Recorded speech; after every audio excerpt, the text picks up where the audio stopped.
CBS Sports, your home for the NFL and Thursday Night Football, SEC football, and the Masters. The PGA Championship and PGA Tour, March Madness, and the CBS Sports family of networks. Arkansas and Missouri united by geographical ties and in a new rivalry in the SEC. For the retiring Gary Pinkel, Friday begins with respect from Bret Bielema. At the end of the day, though, only one will claim the new Battle Line Trophy. Welcome to Fayetteville, Arkansas for the Battle Line rivalry between Missouri and Arkansas. It's a special football Friday in the SEC. Volunteers, Razorbacks, with Tigers, Gators, Commodores, Gamecocks, and Wildcats. You can hear our battle cry. War Eagle, Roll Tide, Bulldogs, Aggies, Rebels, and the like. From Rocky Top to College Station, yeah, we're one big country nation, that's right. It's the Tigers and the Hogs, the SEC on CBS, the best game from the best conference.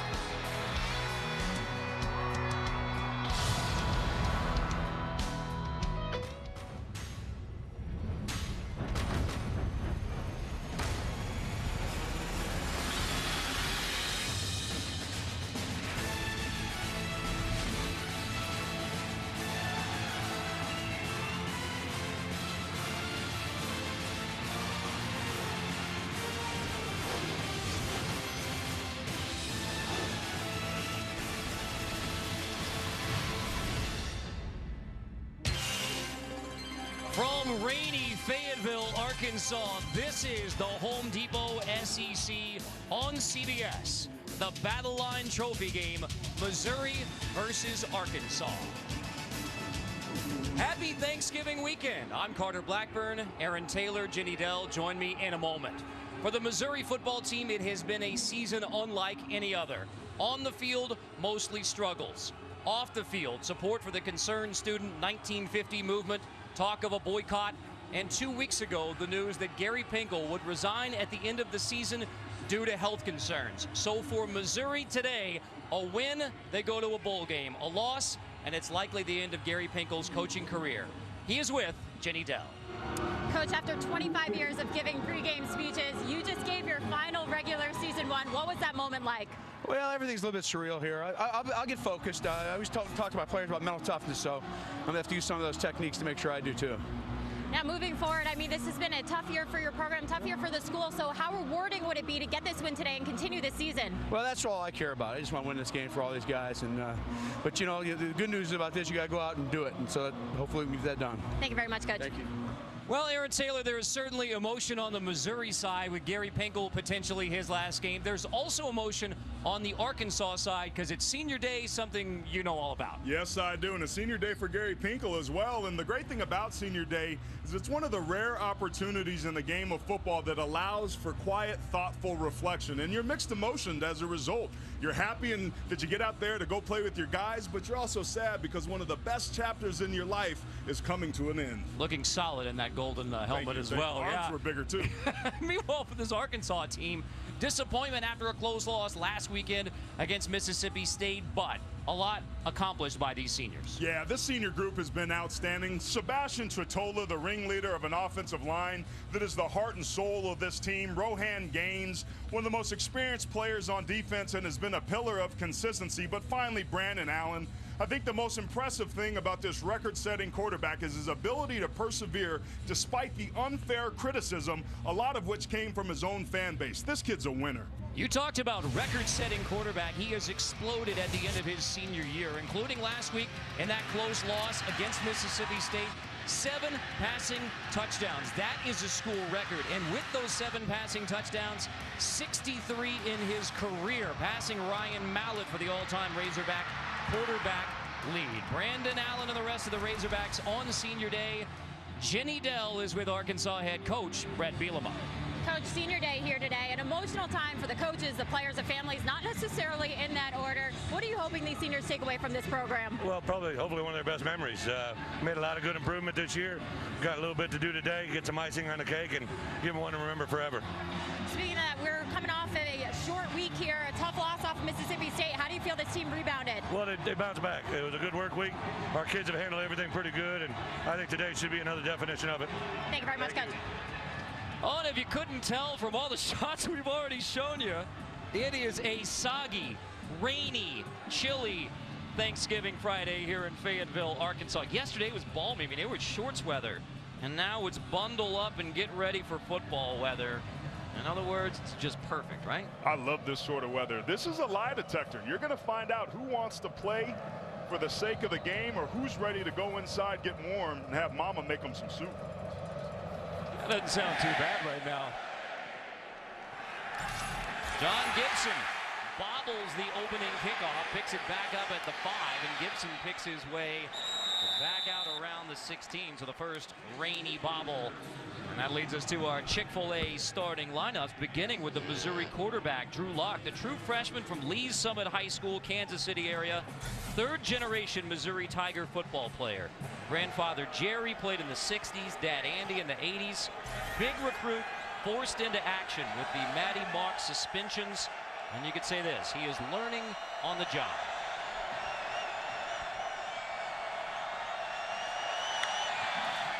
So here's 1st and 10, and the first handoff of the game goes Russell Hansbrough for just a couple for the Missouri Tigers. A chance to look at the rest of the Missouri offense. Well, Carter, I like that play call because I think Missouri needs to find a run game today to win this game. So Captain Evan Bain, the senior, and the rest of this group has to use that experience for their 133 career starts against a front seven that has been stout against the run this year.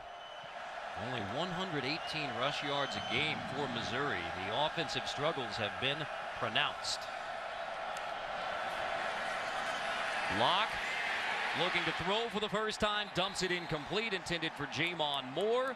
And so 3rd down coming up for this Arkansas defense. Well, middle linebacker Brooks Ellis has been a tackling machine for the Hogs, had 15 a week ago against Mississippi State. He'll need to lead by example today by tackling well and getting off blocks, both at the point of attack and out on the perimeter.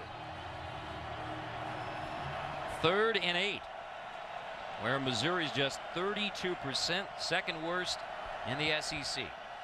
Might bring some pressure off the side. Looks like man coverage here. Brown goes in motion. Locke to throw, incomplete. Missouri goes 3 and out on the opening drive. That was intended for Jamon Moore again.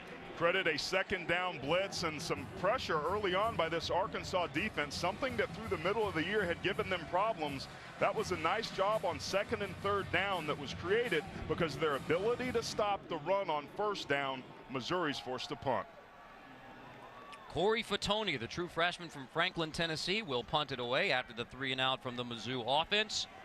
Jared Cornelius back for Arkansas. Low snap, but Fatoni gets it off. And it takes a Missouri roll to trickle out of bounds inside the 45-yard line. So our Chick-fil-A starting lineups begin with the Arkansas Razorbacks and their quarterback, Brandon Allen. The Razorback for life. Dad Bobby's on the staff. His younger brother, Austin, will be the next Arkansas quarterback. Brandon was a Purple Bulldog at Fayetteville High School. Senior year didn't start so well. Aaron, you referenced it. Some criticism at the beginning of the year, but he is red hot at the end. Well, the 3 most important characteristics for a quarterback are toughness, accuracy, and poise. Brandon Allen has all 3 of those. 14 touchdown passes in the last 3 games. Good starting field position. Allen, screen to get it started. That is an incomplete pass intended for Jared Cornelius, just barely a forward pass. I mean, this was close. It was very close, and we're already starting to see the weather play into a factor. Ball security is going to be very important. Wow, that looked very close. That could have been a backwards pass, at least along the line of scrimmage. This rain and these elements can really test a team. Both of these sides on offense need to be careful when protecting the football. Arkansas has lost only 3 fumbles this year. They've been great with ball security. Allen's going to throw again on 2nd down. Slant complete to the big tight end, Hunter Henry. He loses the football, sprinkles on top of it at the 35-yard line. Sprinkle helping out his fellow tight end, Hunter Henry. I think for Missouri to win this game, they're going to have to be able to force some turnovers. So it's important, as I just said, Arkansas has to be able to hold onto the football. You see Hunter Henry trying to get possession of it, but because it's wet out here, that ball is going to move around. Great heads-up play by 83 there to recover the football. Angel Brothers had a huge strip in last year's game that Missouri won to claim the SEC East and that Battle Line ball game. First of Gary. Timeout Missouri, and Gary Pinkel's talking with the line judge. And we may have a question about the spot. We'll check on that in a moment. For now, Arkansas football, the Hogs have been called on a rainy Friday in Fayetteville.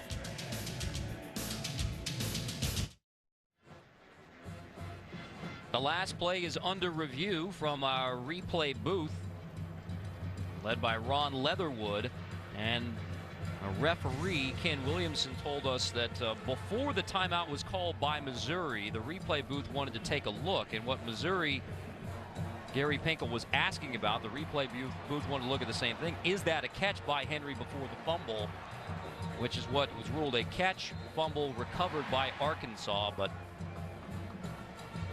what do you think? Was that a completion? Well, I'm glad that they're taking a look at it. The ball, he gets possession. It's pinned against his body. It's not moving, but because it's wet and because he gets hit, it starts to move right away. I wouldn't be surprised if this was an incompletion. Now, there is in the rule book a little provision that you can move the football, you can juggle the football as long as you continue to control it, but judging from where the teams are headed. After further review, the pass was incomplete. Therefore, it'll be 3rd and 10 at the Arkansas 44-yard line. Please put 13:54 on the game clock. The ball will be placed on the right hash. And again, that timeout goes back up there for Missouri. The timeout not used by the Tigers for that challenge. So the replay booth had wanted to look at that play before Gary Pinkel called the timeout and asked for the challenge. Missouri will not be charged with a timeout as the replay was initiated by the booth. There you go. Ken Williamson helping us out. Thanks. So bottom line, incompletion, and now we got 3rd and 10 for Arkansas on their opening drive. Well, this is the exact sort of situation that Arkansas wants to avoid, because this front four of Missouri is outstanding. They have another in the long lineage of good defensive ends that can rush the passer. I would not be surprised to run a screen draw or delay, something high percentage and safe here. Missouri went 3 and out. Arkansas opening drive. Allen gives it to Collins, and he is dropped for a loss. So, Aaron, that matchup that you talked about all game long, the Arkansas offensive line against the stout Missouri defensive line. Battle number 1, advantage Tigers. Well, Missouri today is going to move a lot. That's what Mississippi State did a week ago against the Hogs. They're trying to run power here, but there's too much penetration. Missouri's pretty smart. They're not going to stand in the same place and be static against the biggest offensive line in the game of football. So they're going to use their athletic quickness to be able to cause disruption, and it worked beautifully on that 3rd down. Toby Baker out of Memphis University School, MUS. The punt's going to hit at the 35, and a good roll. Penton's going to let it go all the way inside the 15. Baker gets a good roll on that soggy artificial turf. So backing the Tigers back on senior day for Brandon Allen and the Razorbacks. Special moment for that Razorback family.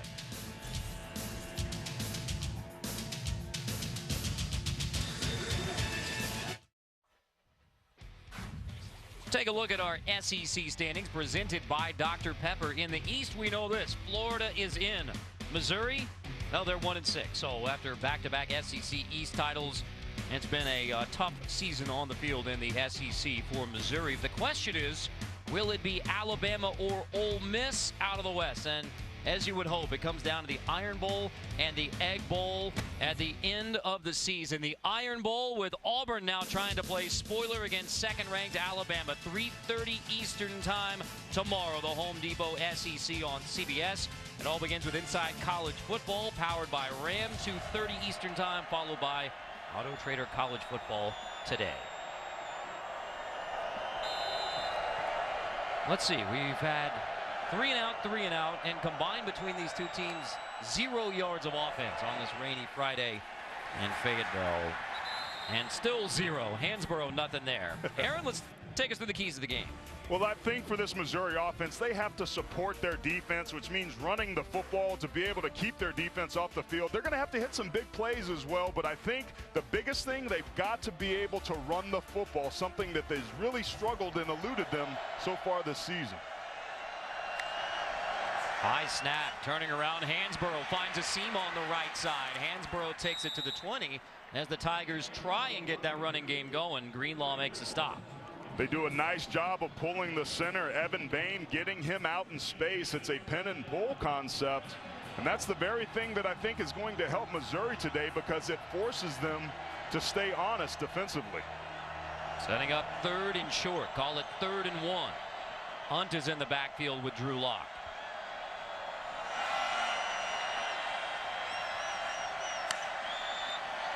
Hunt straight ahead. First down, Missouri. To the 28-yard line, paying attention for your request for more run game from the Missouri Tigers. I'm telling you what, this left side of this offensive line, keep your eye on these guys right here. They're getting some good push at the point of attack. And when you can reset the line of scrimmage, look at those double teams and combination blocks. They are driving the Hogs in the backfield. That's a good sign if you're a Tigers fan. Lock's going to turn and give it to Hunt again. Hunt had one of the biggest plays of the year for Missouri, the 4th quarter touchdown. Only touchdown he scored in his senior year was versus BYU. After the challenge, they gave him the touchdown, put the Tigers up by 10. That's really the bright spot for Missouri through all of the turmoil of the past month plus. And he's also been their big play specialist. Got a 72-yarder. And when he touches the football, he seems to make things happen. So I would expect, because of those big plays that the Tigers need, we'll see more 35. Play action to Hansborough. Lock with a hand in his face throws it incomplete. He took a pop from Brooks Ellis, the middle linebacker from Fayetteville High School.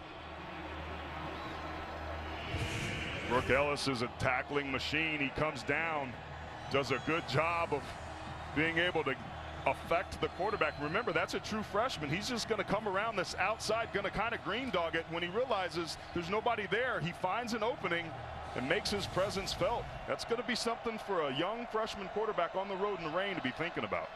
0 for 3 passing start for that freshman Lock. Now facing 3rd and 10. Nate Brown in motion. Discombobulated Missouri prior to 3rd down. Tigers take a timeout. This is their first timeout of the half. This is the first timeout for Missouri, and you see Brown confused. And Drew Lock not exactly sure what's going on with his Tiger teammates prior to 3rd and 10. So timeout, and then we'll try it again.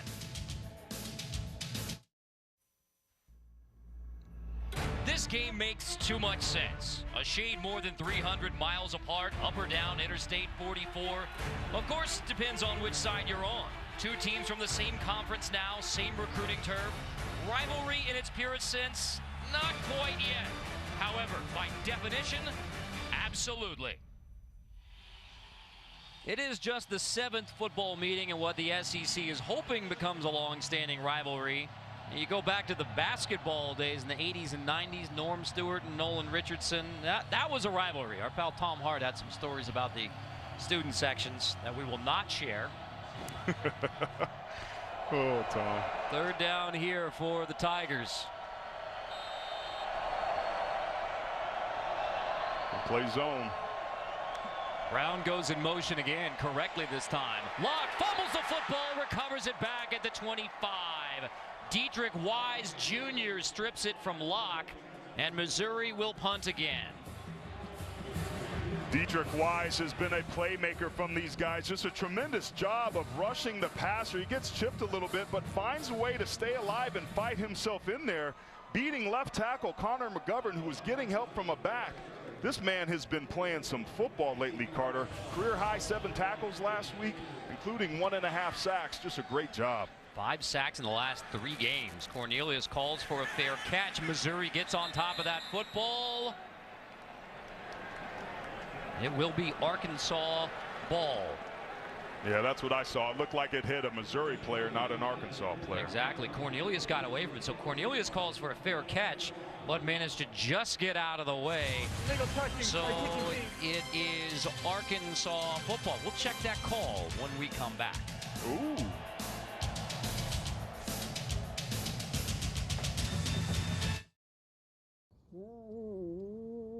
Track 5, vocals. Track 3, piano. On CBS Sports Network. On the Missouri punt, Jared Cornelius is back. He calls for a fair catch. Then Cornelius backs away.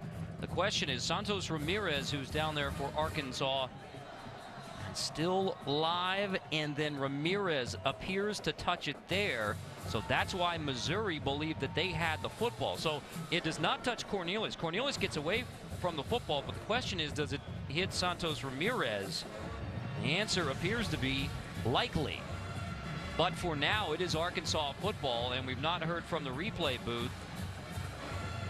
And because that, remember earlier, the timeout, the replay booth called for that before the timeout was taken by Gary Pinkel, meaning he has not used his challenge. So that challenge is still available, but it will be Arkansas football here. Brandon Allen takes it from the 39. Arkansas needs a run here. They started the last series off with a pass. That's not going to get it done today. Alex Collins spinning across the 40. Dives across the 45 with a junior who's gone over 1,000 rushing yards again. As we look at the rest of the Arkansas offensive starters. Yeah, they struggled to run the ball last week versus a salty Mississippi State defense and moved around on them a lot, and that's what they're going to see today against Missouri. So Sebastian Tretola and the rest of those big hogs up front are going to have to be at their best today, particularly with the rain being what it is. And an odd career, an odd trip to senior day for Tretola. Flunking out of Nevada, junior college, and now made the most of his second chance with the Razorbacks. Collins is dropped by the nation's leading tackler, Kentrell Brothers. We look at the Tiger defense. Kentrell Brothers leads the nation in tackles, but the guy that's impressed me the most on tape is defensive end Charles Harris. He's a disruptive playmaker that leads the league in tackles for loss, and I think that he's a star in the making and has the potential to be the best defensive end that Missouri's ever had. That's right, I said it. Wow, that is saying a lot, considering the defensive ends they've churned out. So now the challenge for Harris and Kentrell Brothers at the stop on 3rd and 4 from the 45. Third and medium's about where they want. I would not be surprised to see a strong safety blitz here, but they don't bring them. Allen pressured in the pocket, dropped back at the 35. It's Ricky Hatley, the nose guard, who drops Brandon Allen. Those defensive ends for Missouri are so good. It's going to be off this outside edge, coming in, beating the tackle, Denver Kirkland, off that outside edge. Brandon Allen, good set, but he just keeps working. But Brandon Allen has nowhere to go because the right tackle, Dan Skipper's pad level was too high. He gets walked back to the quarterback, and that feisty front four of Missouri does its job. So do you score this one for the Missouri defensive line as well? Absolutely. Our CompuBox numbers. That's bobbled by Penton. He's going to have to fall on it on the 11. And the rainy conditions are leading to a slippery pigskin here in Fayetteville, Arkansas. Tomorrow on CBS, gather the whole family for everyone's favorite snowman, Frosty. And Frosty returns tomorrow beginning 8/7 Central, only CBS. Best promo of the year. Buddy, I grew up watching that. We had this old black and white 13-inch TV where you had to use pliers to turn the channel. Oh, good stuff. You've upgraded since then? Yes. Good. Now it's a flat screen that we use pliers with. Glad to hear it. Carter Blackburn, Aaron Taylor, Jenny Dell, Drew Locke, and the Tiger offense trying to find something as they have struggled to do all season. Swing it to the outside to Leftwich. A chance to check with Jenny Dell. Well, you see the rain is steadily falling down here, but another thing we need to be concerned about is the temperature. It's 42 degrees, but I'm being told it's 35 degrees on the field. Arkansas has rented 2 small heaters. You'll see the players kind of hovering around there, but Missouri on their own brought 12 infrared heaters to this game, guys. Jenny, we don't blame you if you start huddling around those heaters as well. Another handoff, he'll take it to the 20. That's Ish Witter, the sophomore from Tampa. Brought down by Winston, 3rd down for Mizzou. Among my favorite memories of playing in games like this is the sweet smell of burning plastic from standing too close to those heaters. But this is a 3rd and very manageable situation for Missouri. They don't do a very good job on 3rd down offensively. They're 118th nationally and 2nd to last in this conference. We talked about the importance of them, and the key today is sustaining drives. Look for them to run the football to try and pick up these couple of yards here that they need. On 3rd down, it's play action instead. Walk on the rollout. He's going to throw. Bobbled and bobbled again, and incomplete. Off the hands of a Tiger, off the hands of Brooks Ellis, the Arkansas linebacker, and incomplete. That was just man coverage and good coverage that time. Nowhere to go. Drew Lock comes off. It becomes a scramble drill. But again, the weather playing a factor very early on with ball security today. This weather clearly, I think, is helping Missouri because of this explosive Arkansas offense has been held in check so far. This lends itself to a Missouri team that has really struggled to move the ball this year. Tony hits it at the 10 off the side of his foot, but a pretty good punt. It'll be down by Mizzou right around the 46. It is the game that stands alone. All guts, all grit, all glory. And this year, the all-time rushing touchdown leader, the Army-Navy game presented by USAA, December 12th, right here on CBS Sports. As you look at these Heisman hopefuls, Keenan Reynolds, I think rightly, Aaron, you have placed him among the best players in college football. He's just an incredible talent. He's a winner. And he broke the all-time rushing touchdown record, about to break some more records. He's just a tremendous football player that doesn't get near the credit that he deserves. Trailing Houston right now. Tom Herman, the Houston coach, his name is being mentioned around Missouri and everywhere else. With all of the coaching vacancies, as Collins loses a couple more on the 1st down carry. Early on in this ball game, give credit to this Missouri defensive line. This is a salty defense. They've done a really nice job this year of being able to play football and control the point of attack. And this is the 2nd week in a row we've seen Arkansas struggle to move the football on the ground. They told us that they needed to be able to neutralize the best player on this Tiger defense. And so far, they've struggled to do that here in the 1st quarter.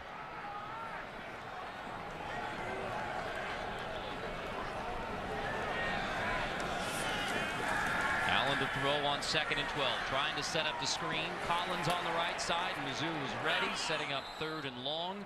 Talked about this before the game about, all right, a win, you get to 6 wins. That means a bowl for Gary Pinkel, 1 more game. When we talked to him earlier this week, he said, I don't want personally to accept a bowl bid at 5-7, which is a possibility in college football this year.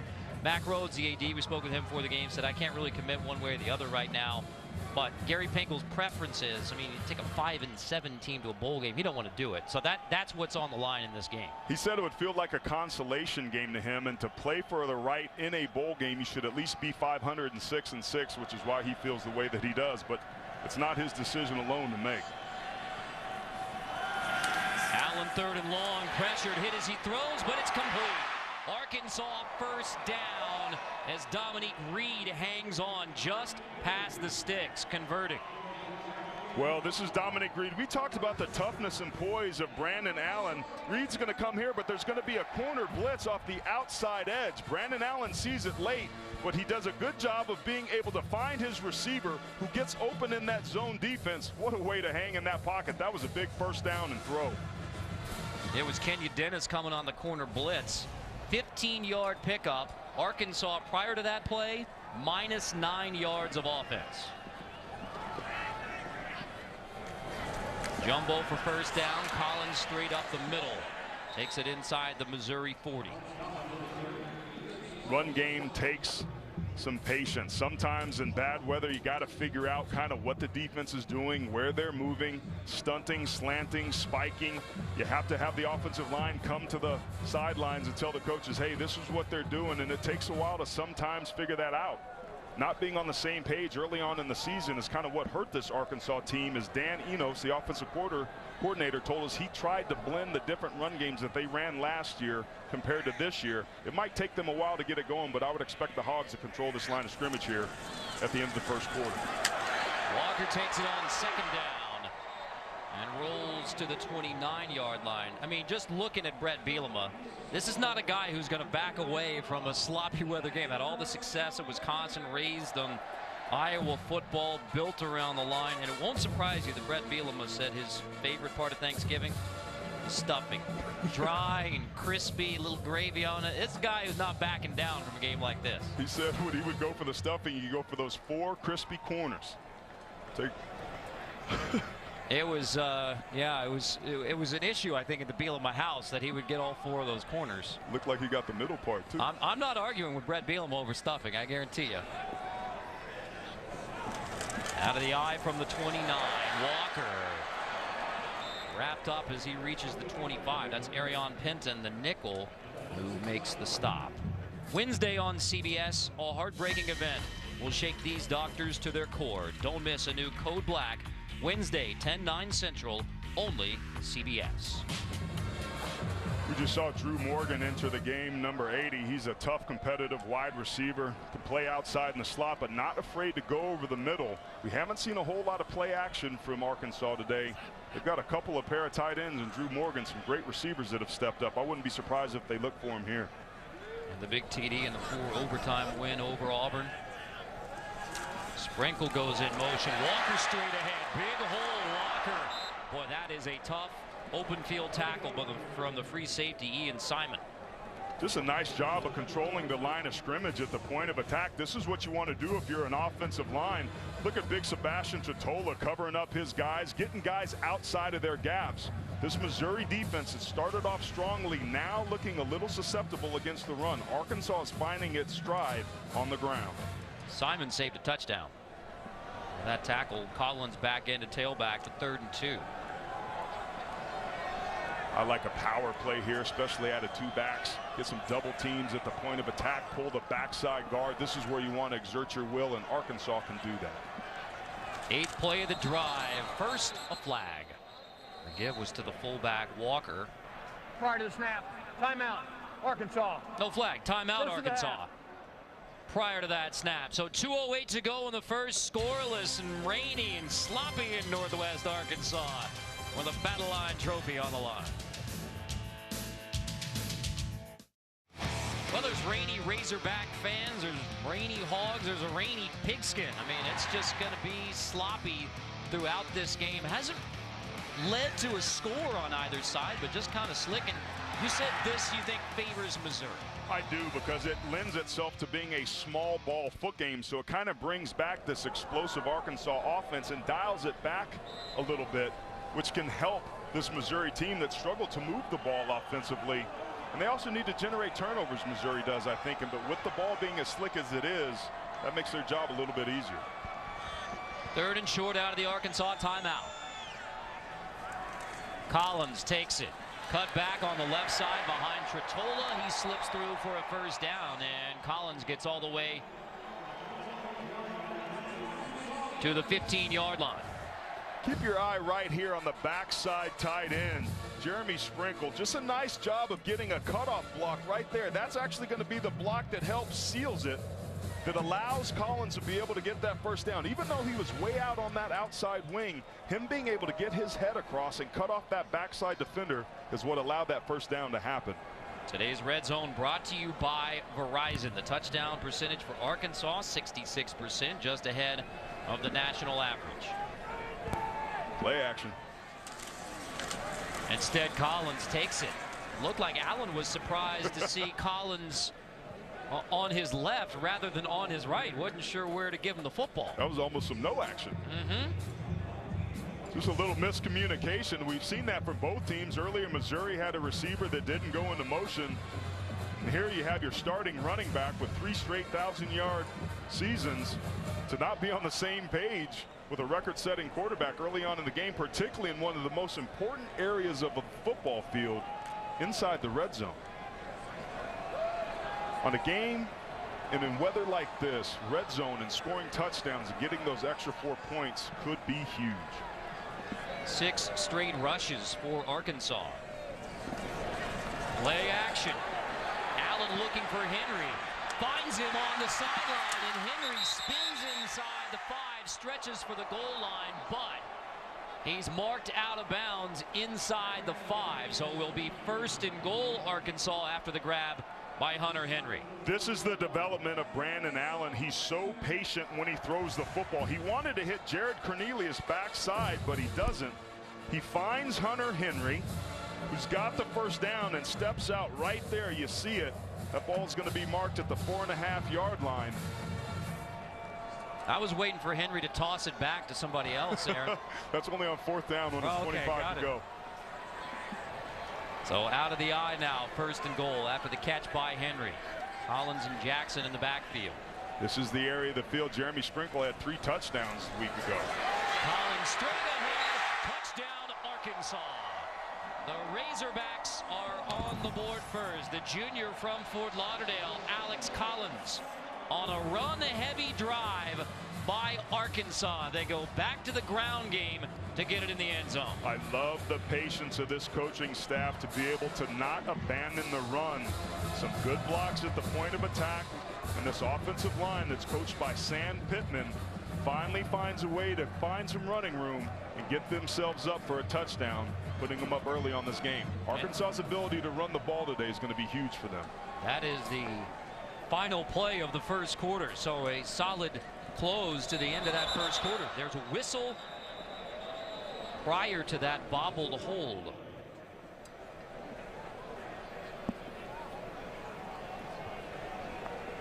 Prior to the snap, false start, offense number 69, 5-yard penalty, replay the try. Boy, it was trouble in the kicking game that cost them the Mississippi State game. Hung that one on the O-line. This may be a break because that was going to turn into a scramble there on the missed snap and hold. The weather early on is clearly having an effect on both of these teams, but it's wet on both sides, so the team that handles this the best is going to fare the best today. I know that's a pretty obvious statement, but sometimes teams let the weather be an excuse, and you have to resist that temptation. This PAT looks like it's coming from the NFL. Edlin boots it through, and it's 7-0 Arkansas. Collins into the end zone to close out the first quarter. We'll return to Arkansas after this message and a word from your local station.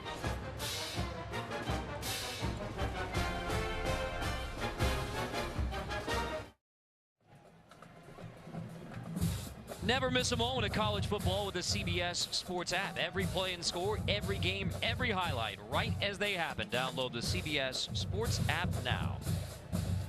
We take a look at those first quarter numbers, and that's pretty easy to add up for Missouri offensively, just 24 yards. 24 yards, you hit the nail on the head right there. In 12 plays, it's only 2 yards per play. They're 1 of 4 on 3rd down. Their quarterback, Drew Locks, only completed 1 of the 5 pass attempts that he's thrown. I think Missouri needs to try and get that ground game going. They had some success early on, then they abandoned it. This isn't the type of weather that you want to throw the football in. You got to exert your will. Missouri has some good talent up front. I think that this staff needs to let those guys try and hunt and get that ground game going.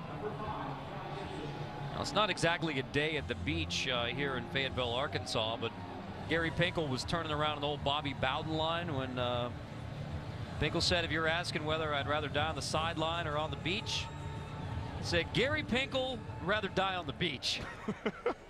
Bobby Bowden said something about, I would die on the sideline. Gary Pinkel said, oh, no, it's about the good times. And it was really a great conversation we had with Gary Pinkel about saying, all right, look, has the diagnosis of lymphoma. That goes back to last spring. He said, number one, there's a lot of people fighting very serious. On the field as the time expired at the end of the quarter when the touchdown was scored. The previous play is under review.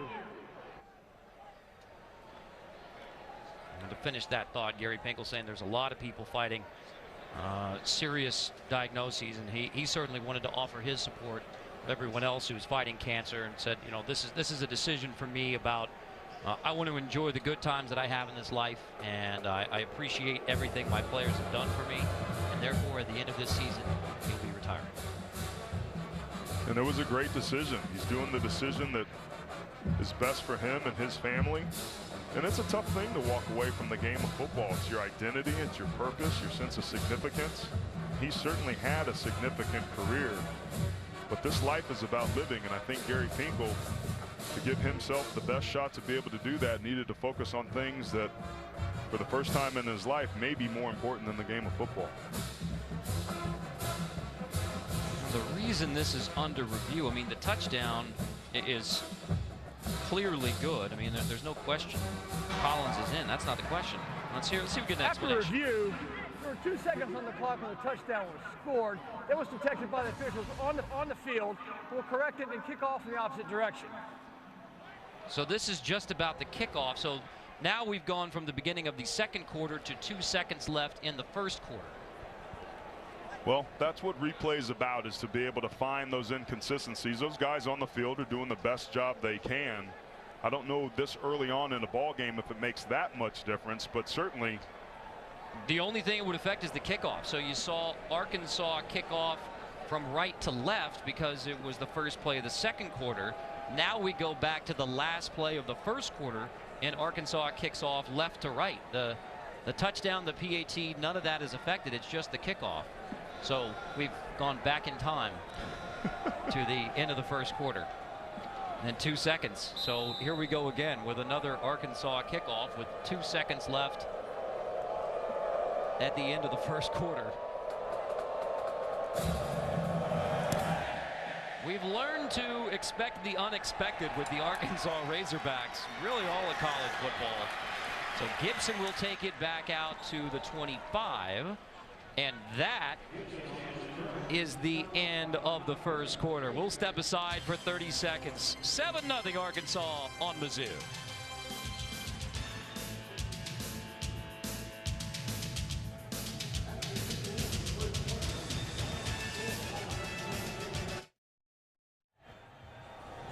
Well, welcome to the second quarter for the second time here at Donald W. Reynolds Razorback Stadium in Fayetteville. So this is now the first play of the second quarter. Drew Lock at quarterback for Missouri from the 25. Lock steps up in the pocket on the roll, and he's just going to dance out of bounds after a gain of maybe a yard. Sunday, it's the NFL on CBS. We begin at 1 Eastern time. Miami at the Jets, and then 4:25 Eastern time, it's Pittsburgh against Seattle. It all begins with the NFL Today, presented by Southwest Airlines. That is Sunday, 12 Eastern, the home of Super Bowl 50, the NFL on CBS.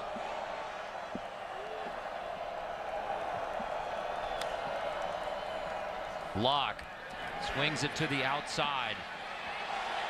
That's Cam Hilton, the true freshman who is coming on at the end of his freshman season to try and get it rolling just a little bit for Mizzou. He steps out short of the first down, bringing up 3rd and short for the Tigers. Well, the only 3rd down conversion that Mizzou has had today was a 3rd and 1. So this is the exact sort of situation that was a great play call and execution on 2nd down to give the Tigers a shot here to keep the chains moving. You're Arkansas, you're thinking about bringing some heat and making sure those guys get upfield. Hunt on 3rd and 1 is driven back as Arkansas holds tight. Josh Liddell, the sophomore free safety from Pine Bluff, leads the charge. And that's exactly what they did. They brought some heat, brought the safety down into the box. Here's Liddell right here. He's just going to fill inside that gap. There's nobody to be able to block him. Comes right off that outside edge. The receiver was trying to crack on him. Just a great play in the hole by the safety. So Missouri will punt again. That's 4 possessions by Mizzou, 4 punts. We've already seen some slippery footballs in this special teams. Fatoni. Good punt. Trickling all the way down to the 16. Corey Fatoni with a solid boot. 51 yards on the punt. 7-0 Arkansas.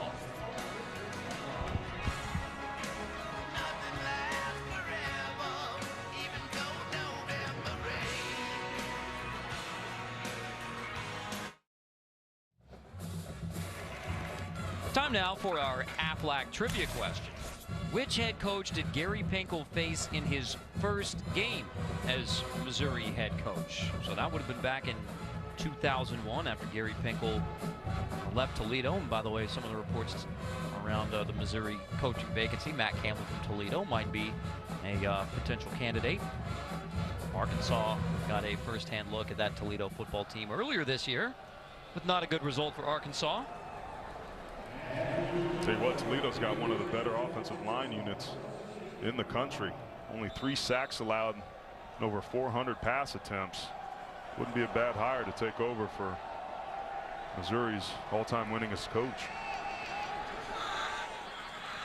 From the 16, Brandon Allen behind the biggest offensive line in football.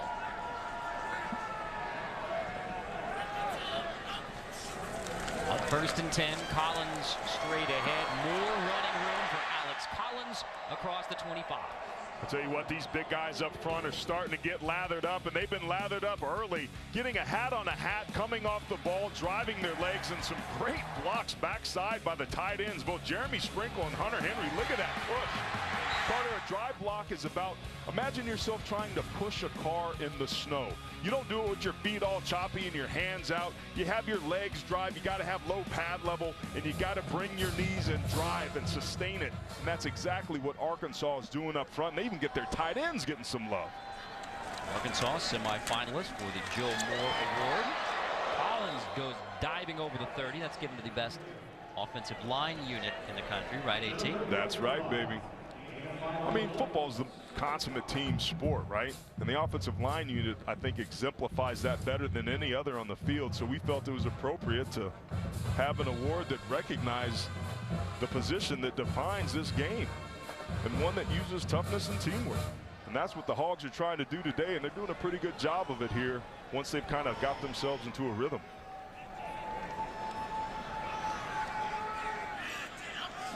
On 2nd and 5, Al Little bobbles, going to feed Collins again, dancing his way to the 35-yard line. Well, Alex Collins is in impressive company. So these are 1,000-yard rushers each of their first 3 seasons in the SEC. Walker, McFadden, Collins. That's amazing. It is amazing considering that he had to split time with Jonathan Williams to be able to do that. So his career has been outstanding, what he's done since he's been here. Credit that offensive line up front for allowing him to get the production, but he's done a really nice job of shouldering the load with both Jonathan Williams out. Raleigh Williams went out earlier in the game, so it's really been number 3 show, and he's done a nice job stepping up. Will he get the football again on 3rd and short? Already 11 carries for Collins for 37 yards. And don't be surprised to see Collins here. What else would you do? Here he is, Collins, first down and more, plowing over the Tigers as he reaches the 49. Oh, by the way, Jonathan Williams, who has a year of eligibility left, walked with the seniors, signaling that Jonathan Williams is gone. Keep your eye right there on Collins. He makes somebody miss in the hole. He's been a big, powerful runner. This is a run blitz, but right there, he just sidesteps. I think that's Michael Shear, who was on a run blitz on a cross dog. That's the thing that he does so well. He's got vision and lateral quickness. When he gets in the hole, he can run heavy, but that time it was his athleticism that helped him pick up the first down. Out of the eye, this is Walker. Shaking back, Walker keeps his feet underneath him and rolls inside the 35. Finally brought down at the 30 by Ian Simon. Let's go to Adam Zucker in our New York studio for a Ford update. Hey, Carter, the battle for Conference USA's East Division. Western Kentucky's Brandon Dowdy becoming the first player in FBS history with 4,000 yards and 40 touchdowns in consecutive seasons. They'll face tomorrow's Southern Miss and Louisiana Tech winner in the conference championship game. As we go back to you. Adam, I love an old-fashioned Conference USA shootout. I mean, who needs defense? Tell you what Missouri does. They're getting gashed on the ground here as this game starts to wear on. They usually do a pretty good job of it. They're 4th in the conference, only 125 yards per game. That's a good stop right there for them on first down. Not much there for Walker on first down. Well, you talk about this Arkansas offensive line. They're all good, but they're all very different. They're very different personalities. The left guard, Sebastian Tretola, we talked about him at the top of the show. He's kind of the ringleader. Him and Frank Ragnow, the right guard, are kind of jovial guys. They like to throw each other 60-yard bombs and play catch during practice. But when it's time to get on the field, it's all business. Sam Pittman's group has done a really nice job gelling. They struggled a little bit early on, admittedly, but they stayed the course and have turned themselves into a really fine unit down the stretch. South Florida, Southern California, Arkansas, Minnesota. It's a different deal.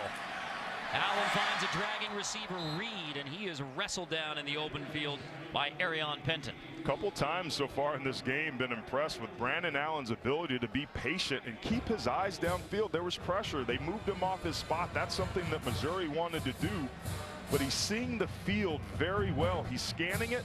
The game is slowing down for him, and he's able to distribute the football better than we've ever seen him. And this guy right here, Dan Enos, man, he could win the Broyles Award as the nation's top assistant for what he's done with this offense this year.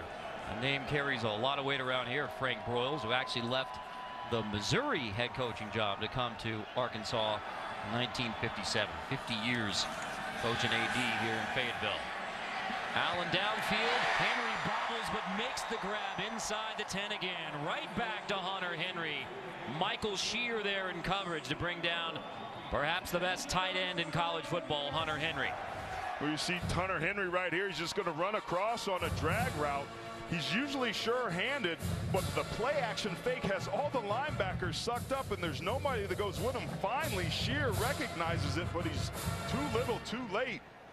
And Henry catches the football, bobbles it as you said, but picks up the huge first down. There's that play action that we were waiting to see from Arkansas. Henry doesn't have a drop all year, and he hangs on to that one to set up 1st and goal.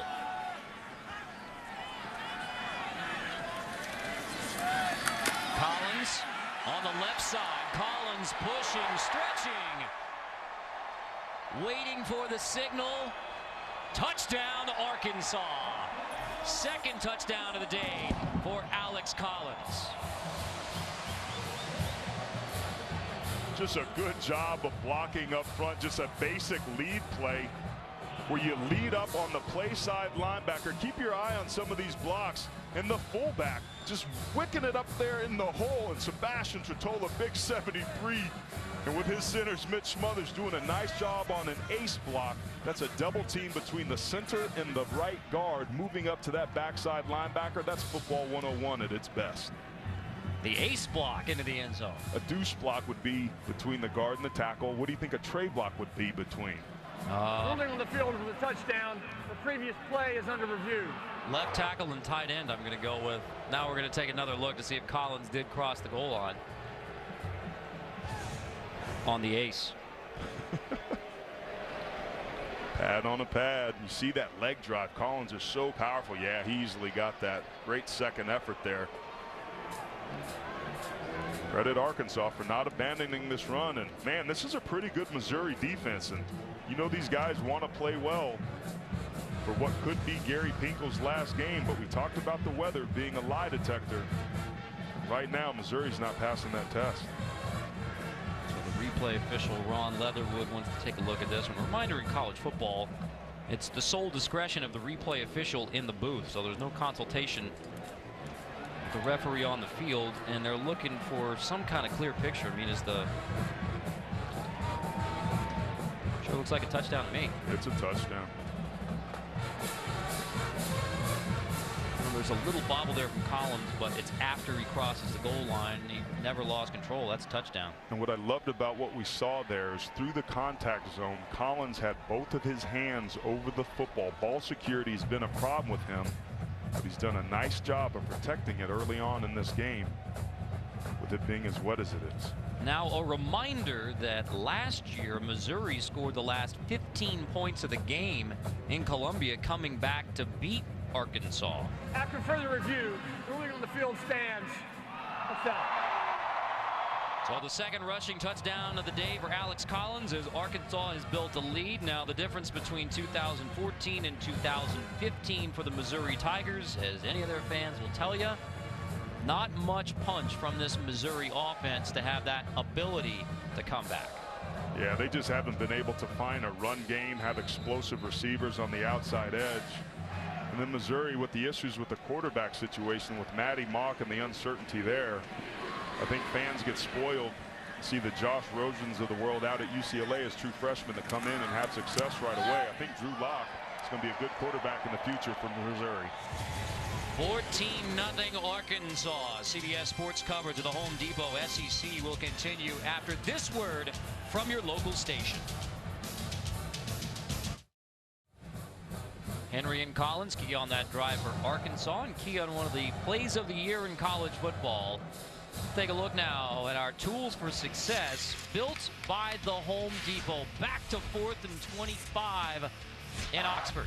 Yeah, this was a desperation play. They run 3 deep routes, and the safety valve was Hunter Henry underneath. Everybody was covered deep, so Brandon Allen had to find his only option, which was Hunter Henry, who catches the football. But look at Ole Miss respond. Henry looks behind him and throws a desperation heave. But right there, Dan Skipper gets a hand on it, and who's there to pick it up? Alex Collins. You take a look, everybody from Ole Miss had been on the wrong side of the football, and it ends up being like a big sweep with nobody there from the defense to be able to react. And what was an unlikely scenario ended up could be the play of the year. But it all started with Hunter Henry being extremely heads up in that situation, and a key tip by their 6'10" right tackle, Dan Skipper. I think we nailed it that time. 14-0 Arkansas on Mizzou. The kickoff from Sailing. And it'll be taken by Gibson. Another bobble on special teams. Missouri picks it up and brings it to near the 20. Let's go back to Adam Zucker in our studio for this Heisman Watch presented by Nissan.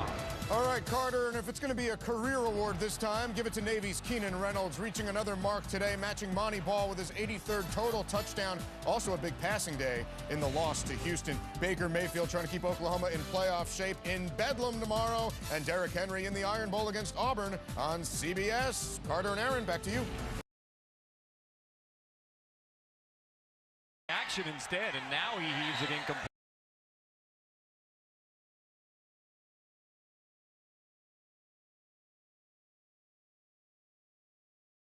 On it, and who's there to pick it up? Alex Collins. You take a look, everybody from Ole Miss had been on the wrong side of the football, and it ends up being like a big sweep with nobody there from the defense to be able to react. And what was an unlikely scenario ended up could be the play of the year. But it all started with Hunter Henry being extremely heads up in that situation, and a key tip by their 6'10" right tackle, Dan Skipper. I think we nailed it that time. 14-0 Arkansas on Mizzou. The kickoff from Sailing. And it'll be taken by Gibson. Another bobble on special teams. Missouri picks it up and brings it to near the 20. Let's go back to Adam Zucker in our studio for this Heisman Watch presented by Nissan. All right, Carter, and if it's going to be a career award this time, give it to Navy's Keenan Reynolds, reaching another mark today, matching Monty Ball with his 83rd total touchdown. Also a big passing day in the loss to Houston. Baker Mayfield trying to keep Oklahoma in playoff shape in Bedlam tomorrow, and Derrick Henry in the Iron Bowl against Auburn on CBS. Carter and Aaron, back to you. Adam, it's been awesome to watch Baker Mayfield and Lake Travis to Texas Tech to Oklahoma, and the former walk-on has become one of the stars of college football. That's been fun to watch. Drew Lock, the true freshman, deep shot downfield, it is caught. Wesley Leftwich, the 5th-year senior from Columbia, hauls it in at the 45. By far biggest play of the day for Mizzou. And credit that offensive line for Mizzou to be able to give him time. And this is what Missouri's going to want to do, is to be able to hit the gas pedal when they get some big plays. But they had to get big plays. We talked about that early. That was huge for the Tigers. They had 32 yards of offense. That one goes for 34, opening up the ground game for Ish Witter, the sophomore from Tampa, brought down by Rohan Gaines on his senior day. That's what this offense needs, is to be able to use tempo to cause some confusion. Look at Arkansas. They're all looking at the sideline to figure out what it is they're going to do. Missouri needs to take advantage of this.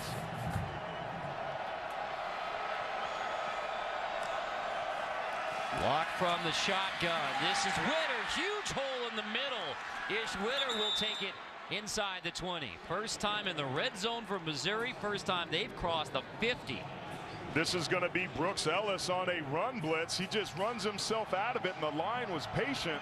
But this is what the hurry-up up-tempo and that first down in this offense. 19 on the ground again. Witter to the 17. Now, Ish Witter has fumbled each of the last 2 weeks for Missouri, but faith from the Tigers to give the football to him even again on this drive in the rainy conditions. Ball security is so important, particularly through that contact zone at the line of scrimmage. Russell Hansborough, the senior from just the true freshman, to take a shot.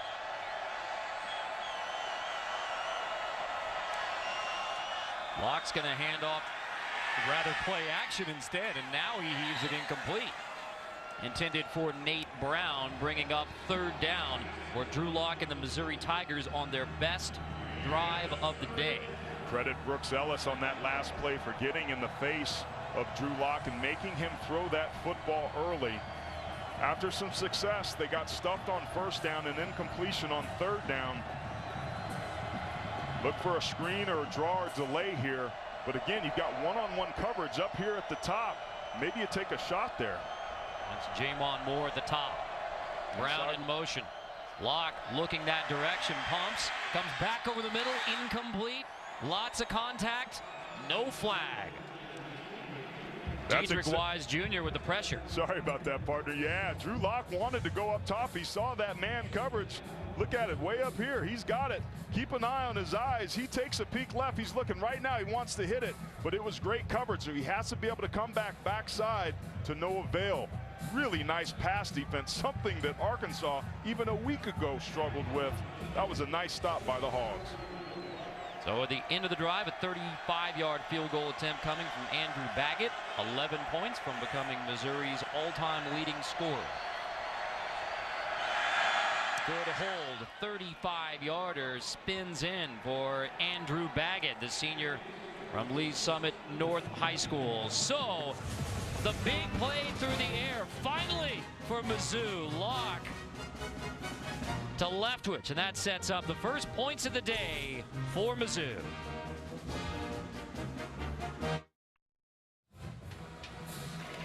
So we asked you earlier, our Aflac trivia question. Which head coach did Gary Pinkel face in his first game as Missouri head coach? Urban Meyer when he was at Bowling Green in 2001 in the MAC. And there for a couple years, and then on to Utah, and then Florida, and of course Ohio State, the national championship last year.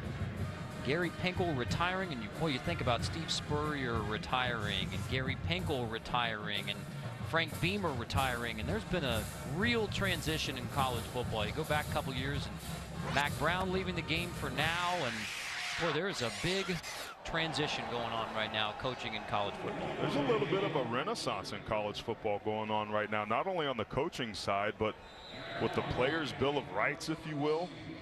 It's been an interesting time. The tectonic plates are starting to shift in the game in a lot of different ways. I think the college football playoff, when we look back on this game historically, is going to be one of the most interesting times this game's ever seen. Corey Fatoni's kickoff be taken by Eric Hawkins from inside the 5. Hawkins slipping his way across the 20-yard line. Wednesday on Survivor, with just 3 episodes to go. Will a surprise visit help the castaways make it to the end? New Survivor, Wednesday, 8/7 Central, only CBS. Carter Blackburn, Aaron Taylor, Jenny Dell, our producer, Sellers Scheid, director Chris Vinson, associate directors Andy Friedman, Brian Jagoda. Been a fun weekend, Thanksgiving time here in Fayetteville, Arkansas. Really started to see Missouri respect the run of this Arkansas offense. This would be a great time to dial up play action to take advantage of some aggressive safety play. Brandon Allen under center with Collins behind him. Collins starting to get hot. He's going to take it again. And Collins picks up 3 more. So last 9 carries, 53 yards for Collins after a slow start. Well, they're finally getting to the run game that they want to be able to do to stay balanced. And the big reason why is because of their play selection. Brett Bielema saying the goal, back like with his best Wisconsin teams, 200 rushing yards a game, 200 passing yards a game. So in those first 4 possessions, I mean, more of a run game today, maybe because of the elements. Well, they've certainly been able to throw the football. You always want to be able to establish the run. That's their bread and butter, and that sets up the pass. And you're just a better offense when you can do both. And there's the play action, and there's the completion. That's Reed on the outside, and he has it for a first down. Precisely what the Hogs want to do. Well, that's what's been so impressive about Brandon Allen this year is how well and how accurately he throws the football once he's outside of the pocket. When you have guys like Dominique Reed to throw to that create tremendous separation and get themselves open early, it's a simple pitch and catch. That's rolling out to his left side, though, and opposite way that he would want to as a right-handed quarterback. 6 straight completions now for Brandon Allen. Told us earlier this year when the Razorbacks offered him as a sophomore in high school, they never really considered going anywhere else. I mean, you know, Dad was on the staff. He's at Fayetteville High School, and he'll hand it off to his younger brother, Austin Allen, when his Arkansas career is done. Collins takes it across the 35 with another good push, getting to the 39. Brothers and Shear finally make the stop. Boy, Brandon Allen, I mean, at the end of his senior year, he's playing. You think that perhaps when he hands the football off to Austin Allen and Brandon has a chance of moving on to the NFL, being an NFL quarterback? Oh, man, there's no question he has played his way into being an NFL quarterback. He's 6'2", so you have maybe some concerns about his height, but we talked about those traits and characteristics to be a good quarterback. And Brandon Allen has played his way into being somebody that can help a team win on the next level. Out of the eye, Collins on second down takes it to near the 40. We check with Ginny Dell. Yeah, I talked to offensive coordinator Dan Enos, and he said he's really seen the senior quarterback really step up the last few months coaching Austin. And Brandon told me, you know, it's his job to sit there, watch film, and point out to Austin the mistakes that he made and what he should do in the future. Brandon says begrudgingly that maybe Austin is a better ping pong player than him because they compete at everything. They're definitely competitive. It's going to be 3rd and short here for Brandon Allen and the Razorbacks. Cody Walker joins him in the backfield. The way Missouri is being cozy up inside that box, you could run some play action again here, but Brandon Allen's going to have to get rid of the football quickly. From the shotgun on the roll, design quarterback run for Brandon Allen. The fleet-footed Brandon Allen to the 45. He had the dive on that 2-point conversion play in OT to get the win against Ole Miss. And in the 4 overtime win against Auburn, he showed that he has the ability to have some game to him. He's a little sneaky fast. I'm not saying that he's like an Andrew Luck type player that is a drop back quarterback that can run, but he's mobile enough to be effective with his legs, as he just showed there. A designed run on 3rd and 3. Good call.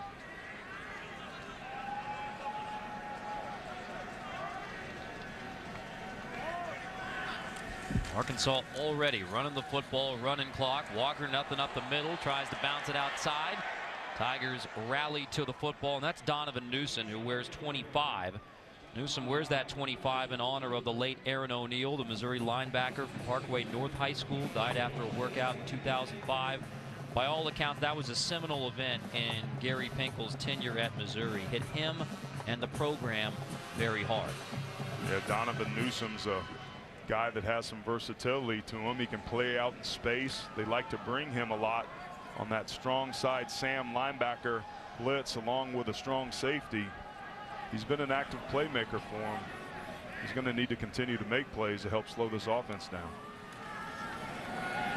Play action on 2nd down to the outside, complete. Drew Morgan, the junior from Greenwood, who has stepped up with all the injuries to the Arkansas wide receiver core. Morgan has played a much bigger role in his junior year. He is so tough and competitive. He's got that shoulder injury that he's been nursing all season long, but when they need him to make plays, he finds ways to do it. Here's Brandon Allen showing you the accuracy again once he's outside the pocket. The location of that football is a little bit low. He had to put some air underneath it because of the defender in his face.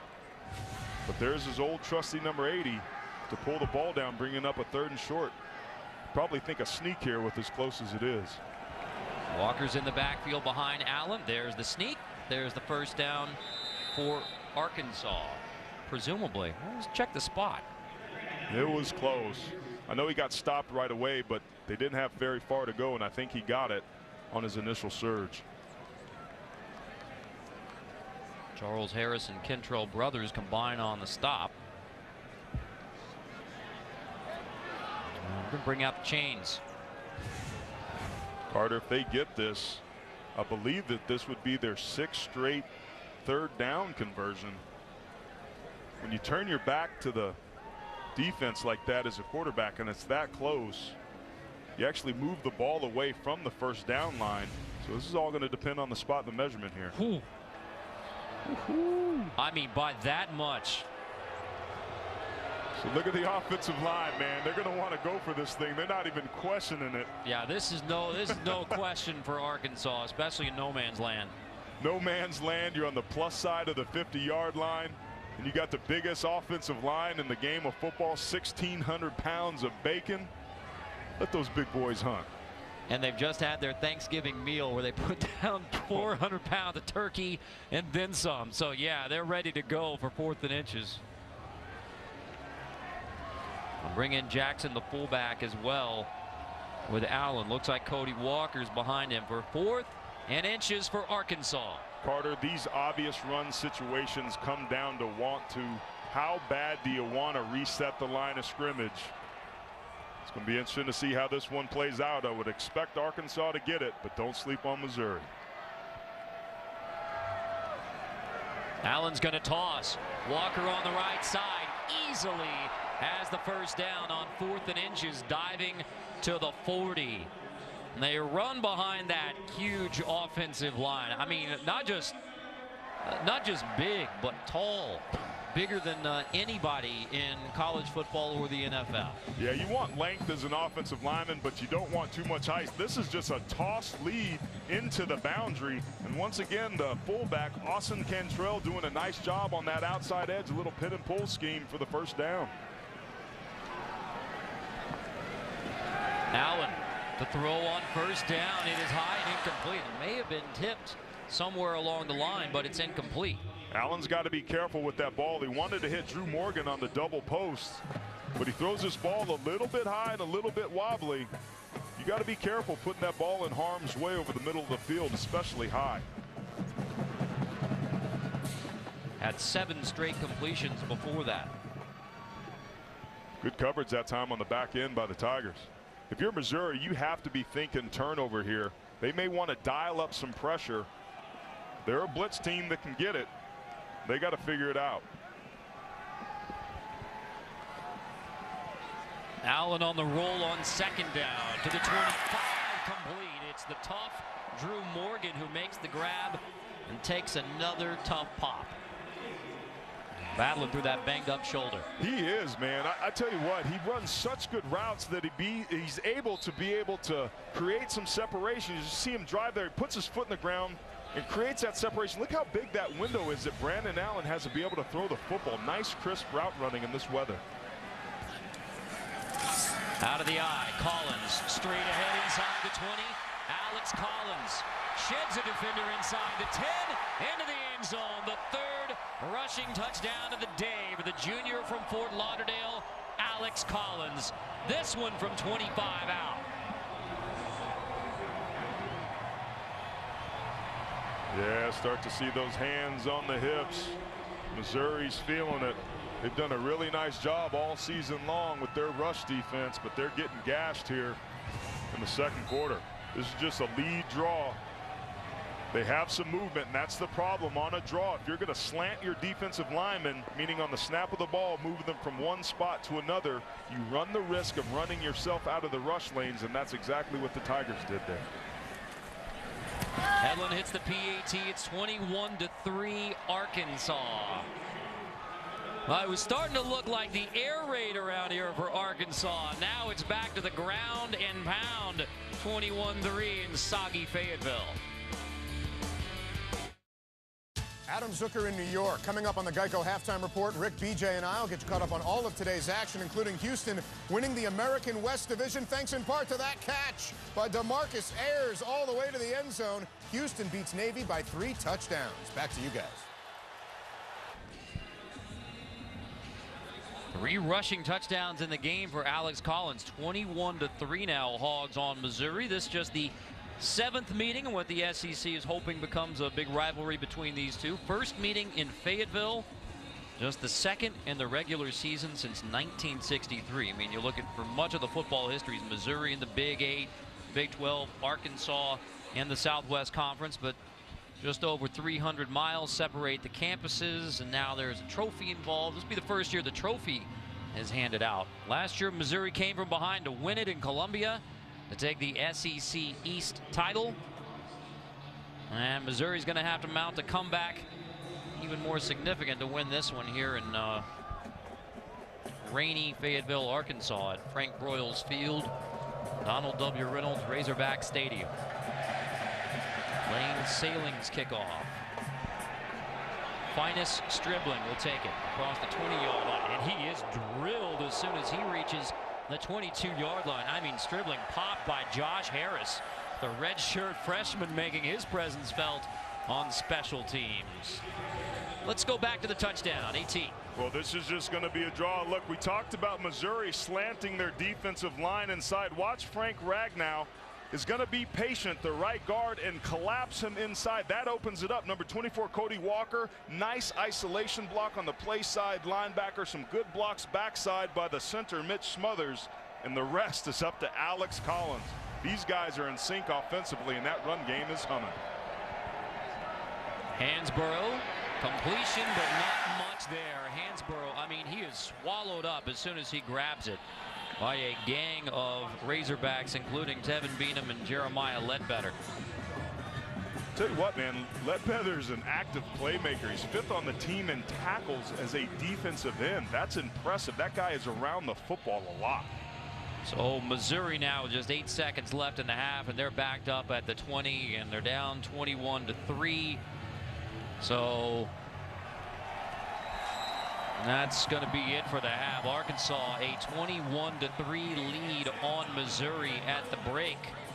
Coming up on the Geico halftime report, which is pretty much now. Adam, Rick, and BJ will update you on some big matchups this weekend. Preview tomorrow's Alabama-Auburn SEC showdown. That is coming up next. 21-3. Let's check with Ginny Dell. Coach Brandon Allen, continuing success from last week. Alex Collins, his 3rd rushing touchdown. Is this the most confident that you've seen this offense play all year? Well, they've been getting better all year. Today's a little different game, obviously, with the weather, but I like the way we just weathered that storm in the first quarter. We knew they'd have good emotion. We're going to go in. It'll be 0-0 at half and talk to guys about playing a 4-quarter game. You just mentioned the weather. How is that affecting your game plan? Well, you know, it's slippery out there. You know, not just for the footing, but the ball is wet. And I think we settled in our run game, came downhill a little bit. That's what we do best, and pays out well today on a game like today. Thank you very much, Coach. Thank you. That is the end of the first half with the score. Arkansas 21, Missouri 3. Now let's go to Adam Zucker in our New York studio. All right, Carter. Hogs loving the slop to this point. Coming up here on the Geico Halftime Report, Rick, BJ, and I will show you how Houston punched its ticket to the American Athletic Championship game, and we'll update all the other division races after this word from your local station.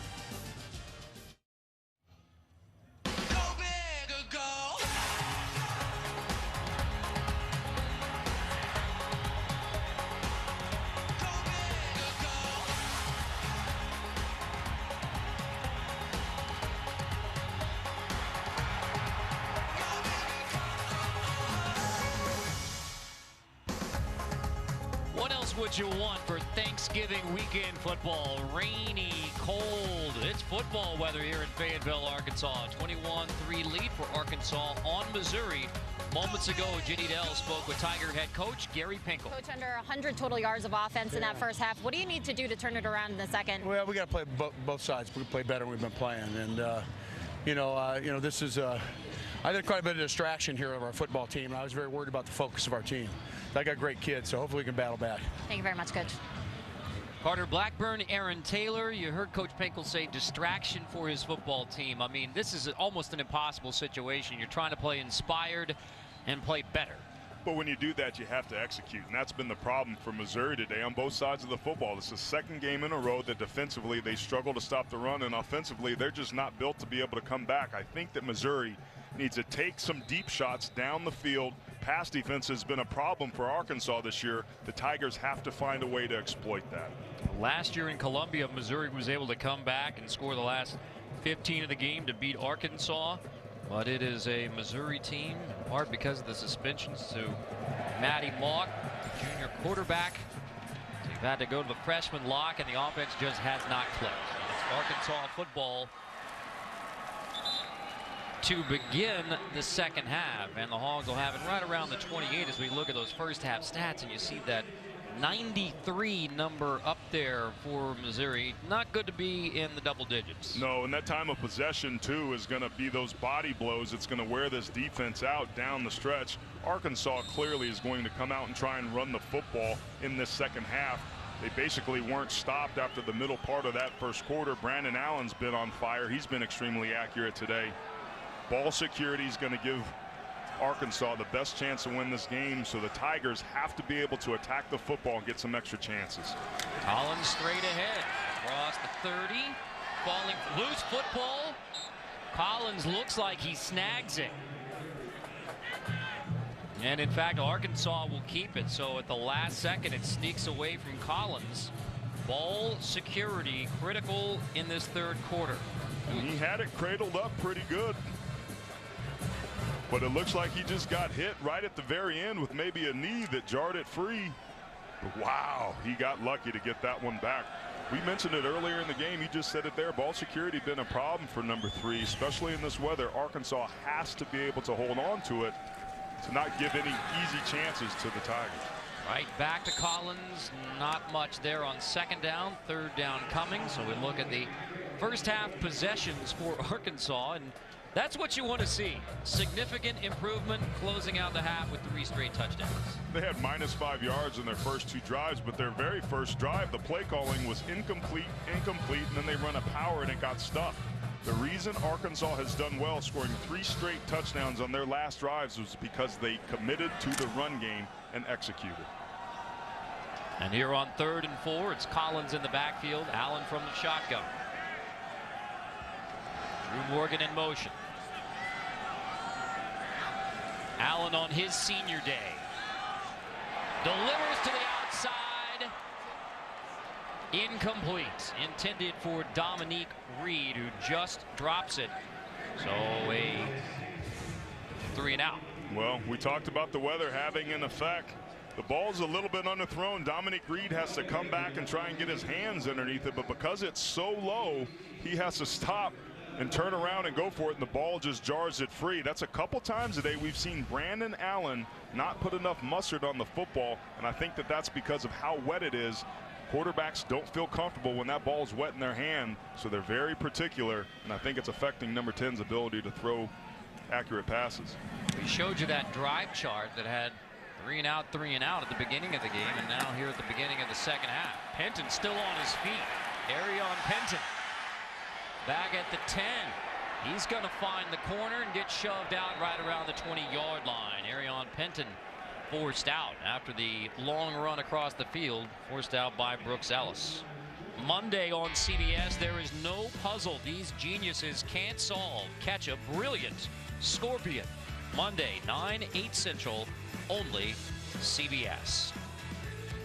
Well, offensively, Aaron, I guess this is the question for the Missouri Tigers in 2015, maybe moving forward in the future. What do you do about this offense?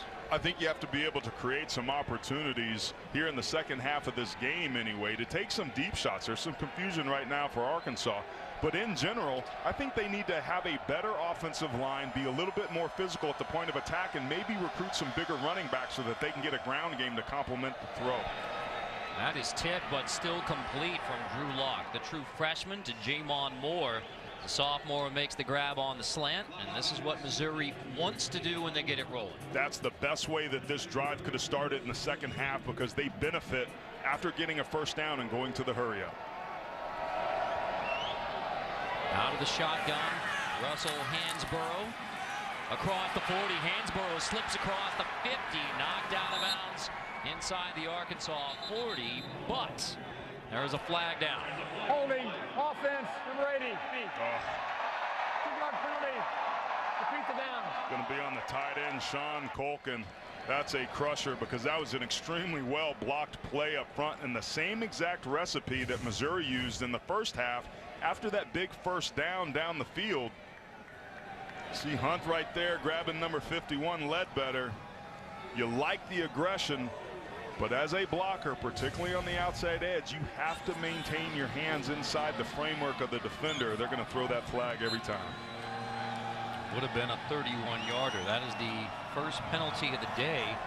against Gary Pingle's Mizzou Tigers, and the tough task for the offense gets even tougher. Back it out to 1st and 18.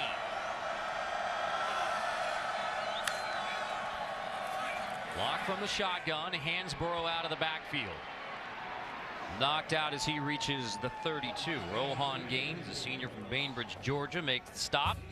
One of the 17 seniors playing their last home game for the Razorbacks. That perimeter pass game is very similar to what Arkansas saw a week ago with Mississippi State. It essentially equates to being perimeter runs. Not being able to get off the blocks on the outside edge is what troubled the Hogs a week ago. But this time they're pursuing the football better and having more success as a result. Against the single high safety. Block to the outside. That's complete for a Mizzou first down. Playing it to the outside for Jamon Moore. Really nice route that time by Jamon Moore, getting his feet underneath him and coming back to that football. And credit Drew Lock for throwing a BB, dropping a dime. But here's a first down again. Expect Missouri to hit the gas pedal here. Bames trying to get the official out of the way so they can hurry up. Witter across the 50, the sophomore from Tampa, Florida. Gray Greenlaw, the outstanding true freshman linebacker for Arkansas, makes the tackle. I wonder if right tackle Taylor Chappell's a little banged up. He was just hitting himself on the head, wanting to be able to come out. He's limping a little bit. Should be Paul Adams, 6'6", 290-pound redshirt freshman out of Nashville, coming in to take his place. So Adams at right tackle. Play action. Lock. Deep shot. Down the middle. The offensive player falls down. Then the defensive player, Jared Collins, falls down. It was intended for Keon DeLosa, but gets tangled up.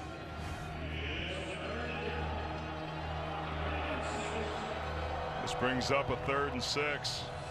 You see, just stumbles. If he had been able to maintain his feet, that could have been another big play. One of the things we talked about that Missouri needed to do. Just 1 3rd down conversion for Mizzou.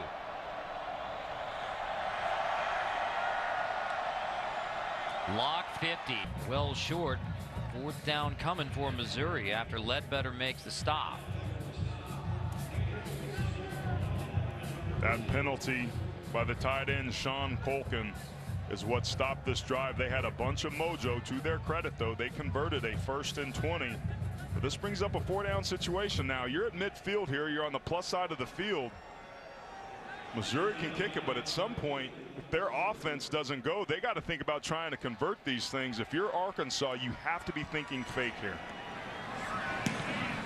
Instead, it's Fatoni, end over end. Cornelius calls for the fair catch, has it at the 15. So Mizzou drives it, they get to the 50.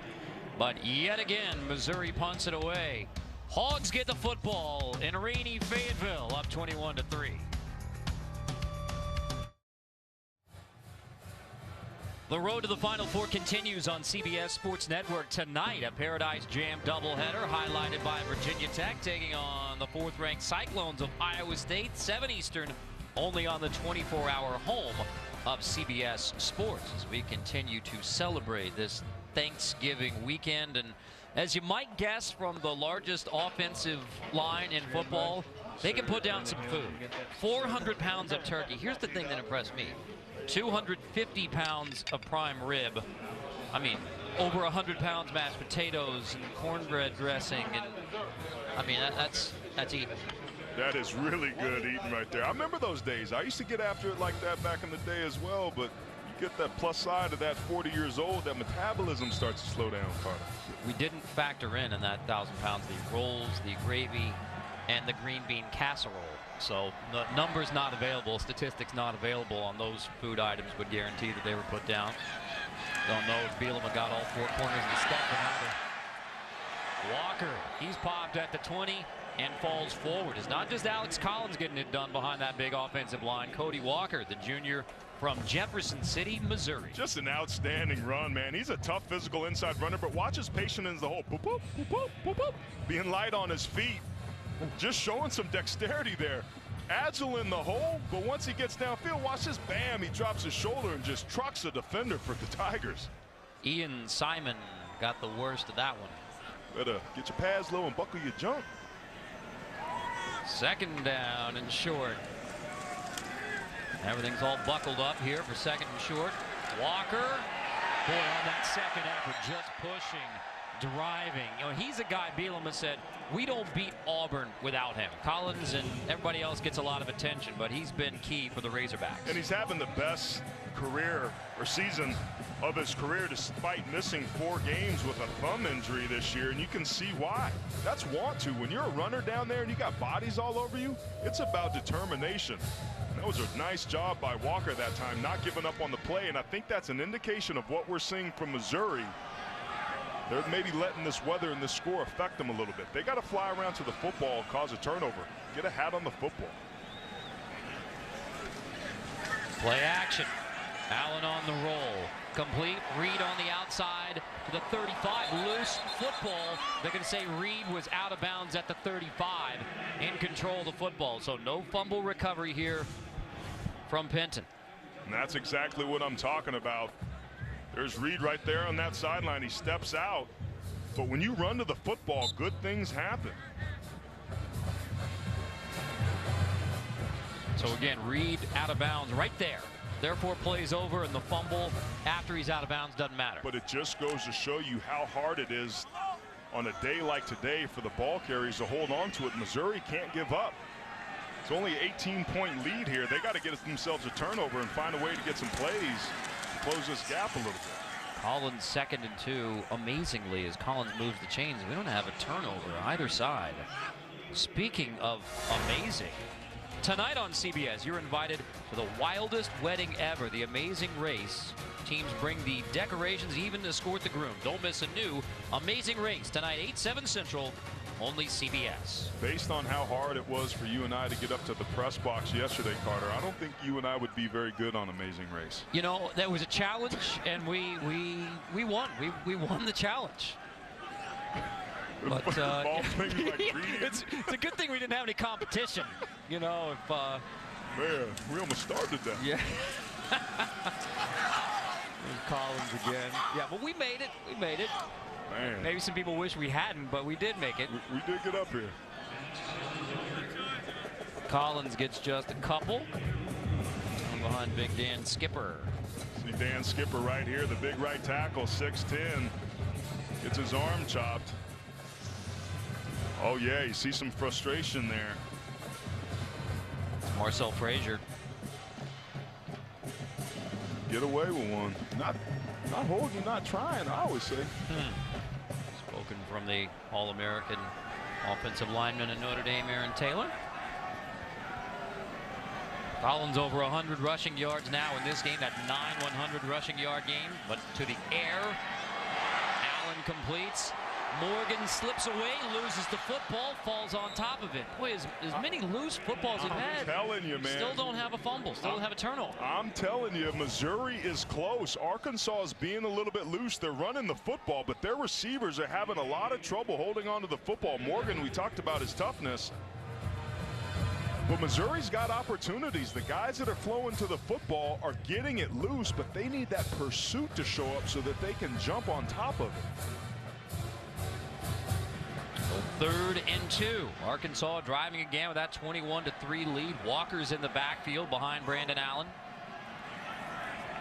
Here comes some pressure. They may have to check out of this. They got the edges pretty well defended. Walker drops at the 45. I mean, nothing doing as that pressure gets home, led by Walter Brady and Josh Augusta. Yeah, that looked like there's too many people in the box. Right here is just a spike. We talked about Missouri wanting to be able to create movement. Nobody blocks them because there's too many guys to block. It's just some confusion up front. You have to block the most dangerous guys first. And unfortunately, that time they let Walter Brady, the redshirt freshman from Florence, Alabama, in for the easy tackle that forced the punt. Missouri needs a spark from somewhere. Hager hits it at the 35. Arion Penton will let it bounce and roll inside the 20. Penton lets it bounce. And it's going to trickle all the way to the 11, so the Tigers are going to be backed up again, already trailing 21-3 in soggy Northwest Arkansas.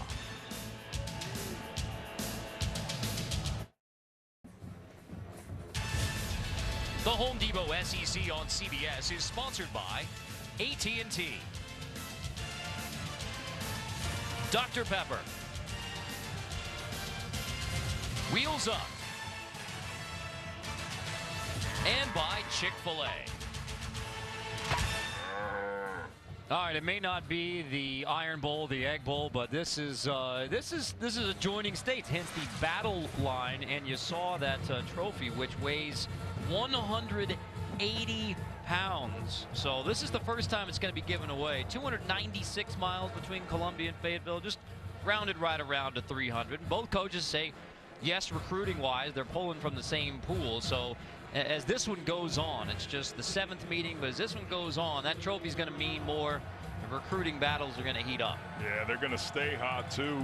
Proximity is one of the factors that go into having a good rivalry. Credit former Razorback David Basil for creating that trophy, giving these guys something else meaningful to play for. Off play action, lock misfires intended for Nate Brown. So Missouri down 21-3. The offense, it's averaging only 14.5 points per game. So we see Dominique Reed heading to the locker room for Arkansas. And for more, here's Jenny. You guys, you just see Dominique Reed getting carted off the field right there. It looked like the trainers were looking at his right ankle. I was just told that he's going in for x-rays. I'll find out more soon. Thank you, Jenny. Hansborough in the backfield for Mizzou. Dropped as soon as he grabs it at the 6. Brooks Ellis, the middle linebacker. We talked about his nose to the football and being able to tackle extremely well. He just does a nice job as the overhang player of recognizing it. He's going to be here, come inside. He beats the block right there. The receiver misses him, and then he forces it back inside to the pursuit. That is the exact thing that a week ago against Mississippi State, the Hogs lacked. That was a really nice job by the team's leader in tackles there. Forcing 3rd and 15, Locke from his goal line. From the end zone, the pump, the deep shot into double coverage. It's incomplete. A huge hit on Leftwich at the 35. And thankfully, he pops right back up to his feet. Does a little bit of jawing, and yet again, Missouri's punt unit comes on. Yeah, that was Rohan Gaines, the strong safety, coming over there, doing his job. Look at him on a bead. You have to wonder if the receiver heard footsteps there. We talked about what a passionate leader he was at the top of the show. He's one of those seniors that is playing their last home game today. He's going to feel happy and pretty good when he watches that one on tape.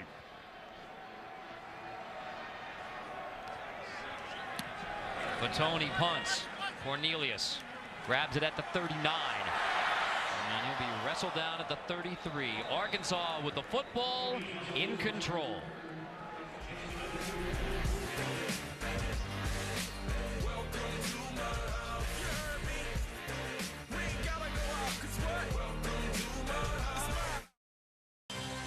Next Saturday, the best game from the best conference, the biggest of the year. It's Florida and Alabama or Ole Miss in the SEC Championship on CBS, presented by Dr. Pepper. The hoopla begins with CBS College Football Championship Saturday, powered by Ram and Auto Trader College Football Today. So it comes down to the Iron Bowl and the Egg Bowl. If Alabama defeats Auburn or Ole Miss loses at Mississippi State, then the Tide plays Florida. Ole Miss needs to win and get help from Auburn in a spoiler alert. We've been talking a lot about the scenarios for the college football playoff, but if Alabama somehow loses to Auburn and Ole Miss goes to the championship game and represents the East and beats Florida, the SEC could get left out of the college football playoff. Ole Miss represents the West. The West, excuse me, yes. And it would be the first time that Ole Miss would go to the SEC championship game. One of only 4 schools in the SEC who have not played in that SEC championship since its inception. Collins has the first down. Let's go back to the Dominique Reed play, and this is where he got banged up. Yeah, and you have to wonder if that's why he let the football go. You see his ankle, but watch his knee, watch his right knee. Right there, there's a little bit of a tweak. It could be the knee or the ankle. Both of them turned a little bit there. Jenny reported that it was ankle getting the x-rays on, but it certainly was something with that right leg. You hope that 87's okay.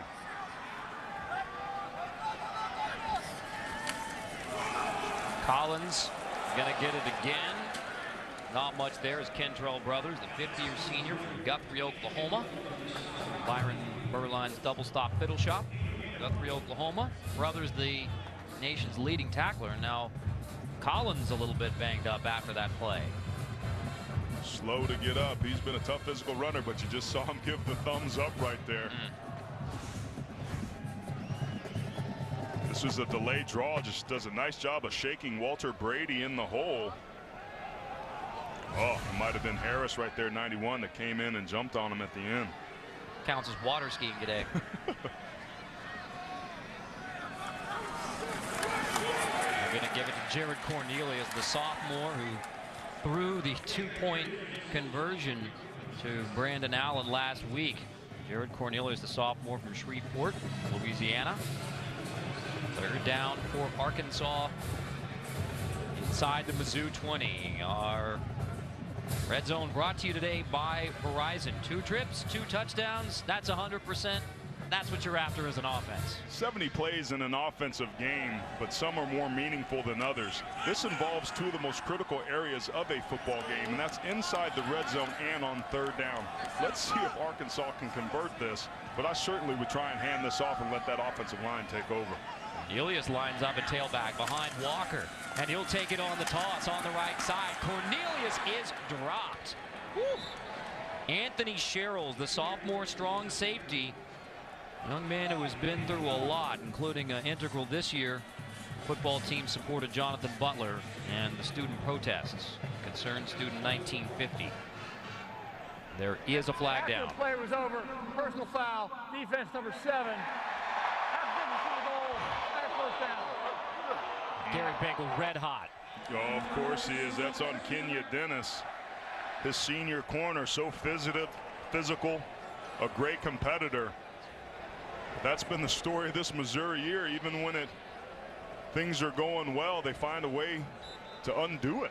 That was a great stop there on a not very good play call, I didn't think, by Arkansas to run to the perimeter into the boundary. If this is Gary Pinkel's last game on the sideline, he's not going to get cheated in talking to the officials. That's a heck of a closing statement there if it is.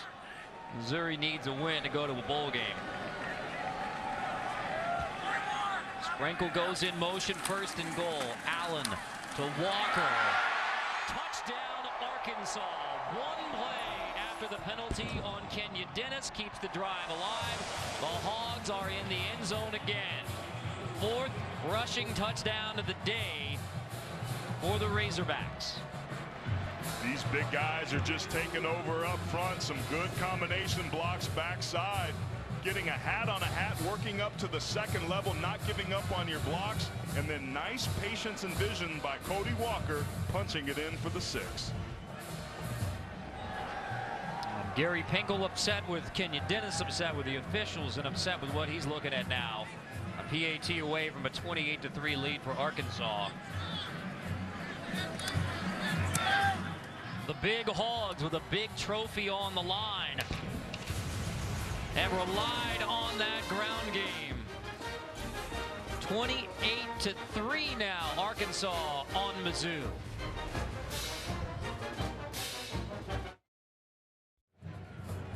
And welcome back to Fayetteville, where a couple plays ago we saw senior cornerback Kenya Dennis get a flag and a penalty. You're going to see number 70 Dan Skipper, the right tackle for Arkansas, get engaged with him.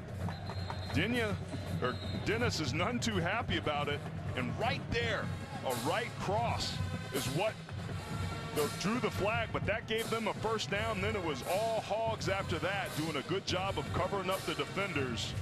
And Walker walks in for the touchdown.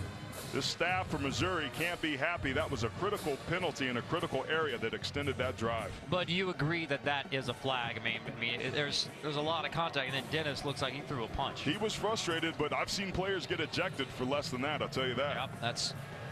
And Kenya Dennis may be fortunate that he's staying in the game, but that penalty leads to the Arkansas touchdown. Razorbacks take advantage. They're up 28-3 on Missouri. Touchback let's go to Adam Zucker in our New York studio for an Advocare update. All right, Carter, number 4, Iowa with a huge defensive play here. Redshirt freshman Parker Hesse to the hizzy off the pick of Tommy Armstrong. 14-7 Hawkeyes right now, trying to complete their first perfect regular season since 1922, guys.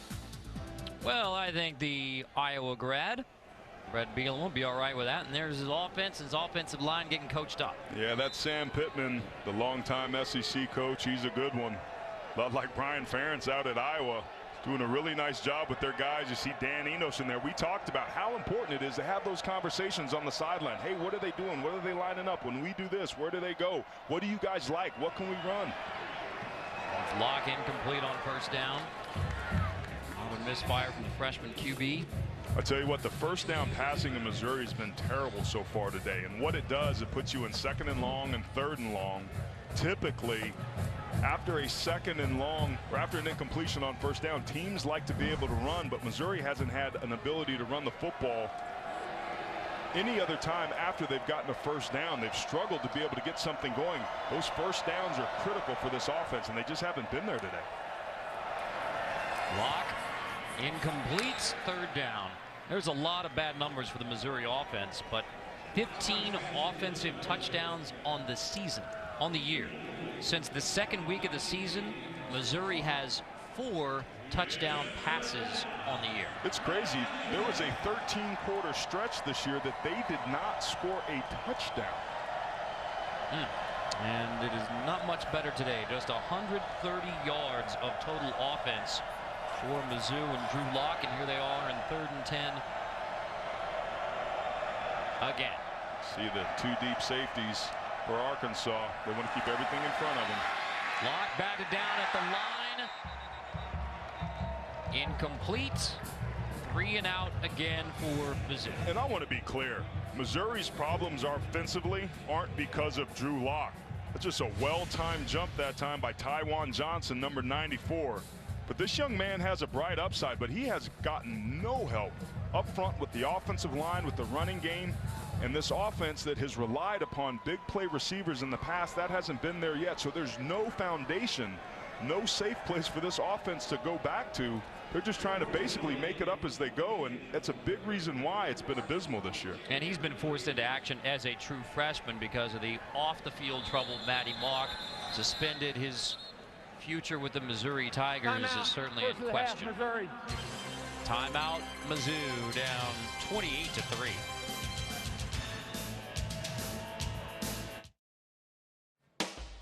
Look at our AT&T strong performance. Collins on the ground for the Hogs. He's had an outstanding day, 114 yards, 3 touchdowns with some great second efforts and some really good blocking up front.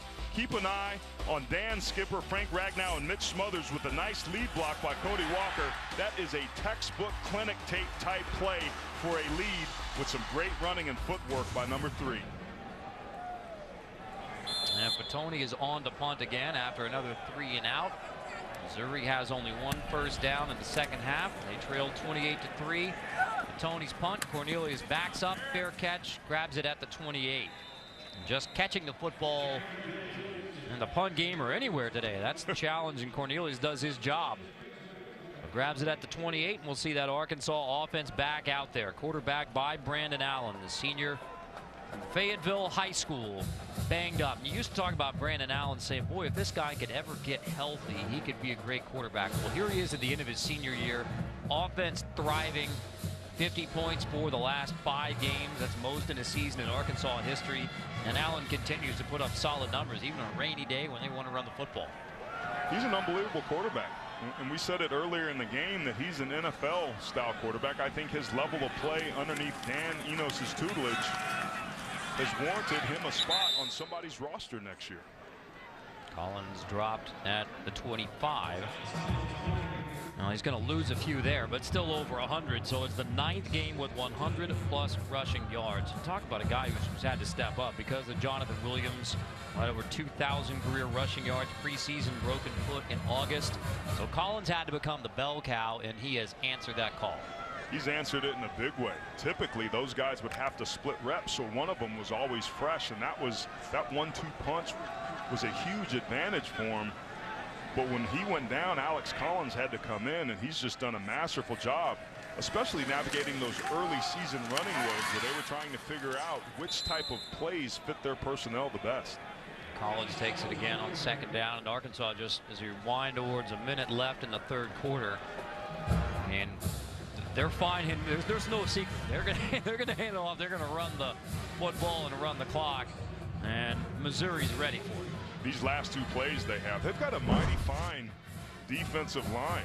I mean, these defensive ends for them, Walter Brady and Charles Harris, have combined for almost 30 tackles for loss coming into today with 14 sacks. And remember, there was a ton of injuries. Terry Beckner went down with an ACL and MCL that first play at BYU. And then Harold Brantley, of course, in the car wreck early on. But the defensive line has always been a strength for this Missouri team. Third down, keep it on the ground on third and long with the draw for Allen. He gets back to the original line of scrimmage. Simon there on the stop. But the seconds ticking away at the end of this third quarter. So Arkansas is going to go to the fourth with a 28-3 lead on Missouri. So I mean, with the rainy weather and everything else, just run the football, run the clock. Tretola holds up 4 on his senior day. The Razorbacks go to the fourth quarter with a 28-3 lead on Missouri. We'll return to Arkansas right after this message and a word from your local station.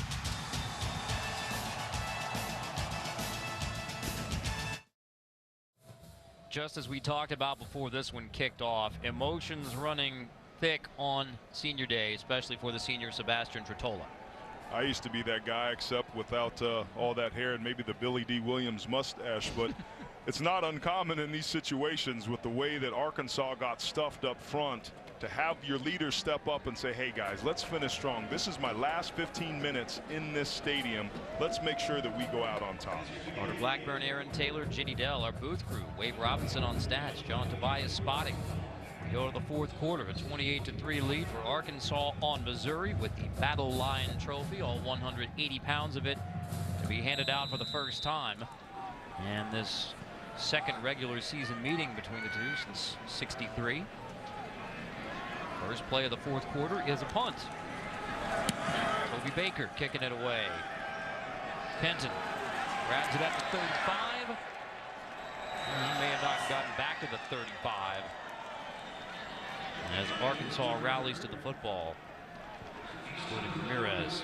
Well, let's see what offensive coordinator Josh Henson dials up here. They haven't been very good throwing it on first down, which put them behind the chains. I would either run the football here or try to put the ball into your playmaker's hands out on the perimeter with a slow screen, a slip screen, tunnel screen, bubble screen, something where you're trying to get the ball out onto the perimeter so that you can shake somebody and get some plays going.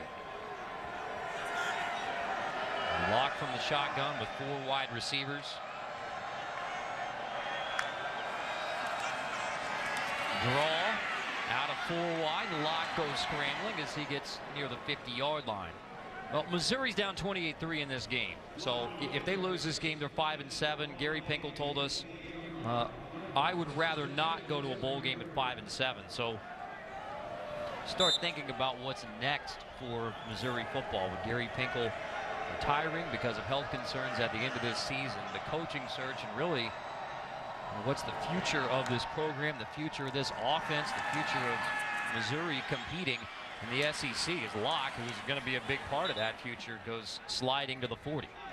Yeah, and I think this young man has a nice upside. And what they're doing now is they're running this diamond formation at the bottom of your screen, and they're seeing the way Arkansas is going to defend it. If they walk people out to the outside edge down here, he's just going to keep a draw because it empties the box out. Now Arkansas has 5 defenders in the box with an overhang player in the middle of the hashes.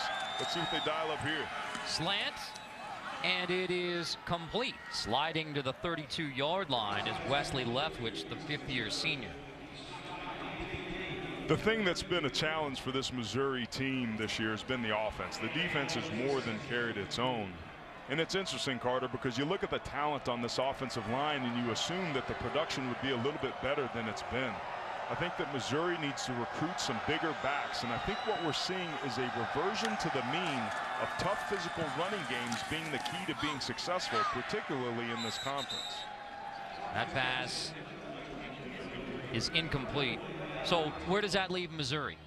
Well, it's going to be a change, right? And I think anytime you've had a difficult go about it like they have this year, they're going to get that opportunity to change. So the question becomes, who's the guy that you bring in? Do you elevate Odom, the defensive coordinator, somebody that knows and understands the culture of this program? Or do you go outside and maybe have Herman come in, who's got some history with the athletic director here? Hired him at Houston. Locke, draw, scrambling again, but he's dropped short. Oh, he was headed for the first down, and then Beenum shoves him back. It's going to be 4th and short. I don't even think you think about this. You go for it here on 4th down. You've had some success using your quarterback's legs here by spreading out the formations and going wide. This offensive line that's been beat up all year has to do their job here and maintain their blocks to give the ball carrier some time or room to run. Hunt in the backfield, low snap. Hunt's going to take it as Locke corrals it, and he's inside the 20 as Missouri converts on 4th and short. Tyler Hunt, after Locke did a good job of handling that snap. Evan Boehm, the center's been a trusty force up there with over 50 starts. One hops it back, but Drew Locke's on top of it and just hands it to their big play guy, Tyler Hunt, who gets it done. Evan Boehm, the center, his dad, Royce, retiring as a high school coach. 1st and 10 in that red zone. Hunt is drilled as soon as he touches it at the 20 and shoved back by a host of Hogs. Brooks Ellis in there amongst them.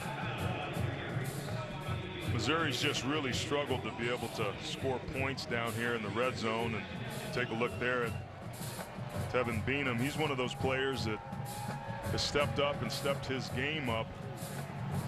Coaches really liked him, but there was so much talent that Arkansas lost a year ago with Martrell Spate and Darius Philon, Trey Flowers. Those guys are all on NFL rosters now, but Beenum's one of those guys that's had some pretty big shoes to fill, but is playing good down the stretch. Locke almost intercepted behind his receiver, and it was almost picked by Jared Collins in the end zone, bringing up 3rd and long. Ball just gets tipped and floats up there. Again, you see that rain coming down, man. It's been hard to throw the football. Neither team has had much success in the pass game. Even when the passes have been on target today, we've seen receivers on both sides drop the football.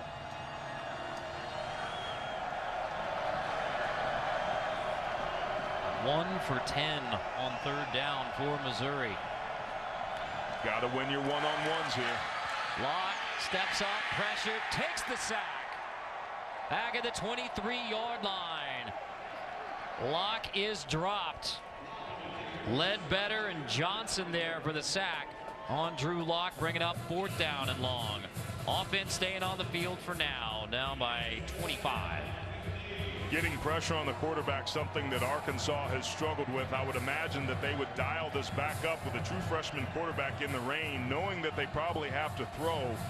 You want to be able to get some heat on them, but expect something out on the perimeter in the screen game. They're showing blitz, but my guess is they might bail and play it safe here.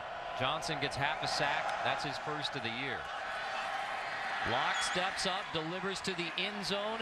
It is out the back of the end zone, incomplete. Intended for Wesley Leftwich with Pulley there in coverage, but the throw just a little bit long through the rain. And Missouri hands it back to Arkansas. 11:06, Arkansas in command. Gary Pinkel disappointed.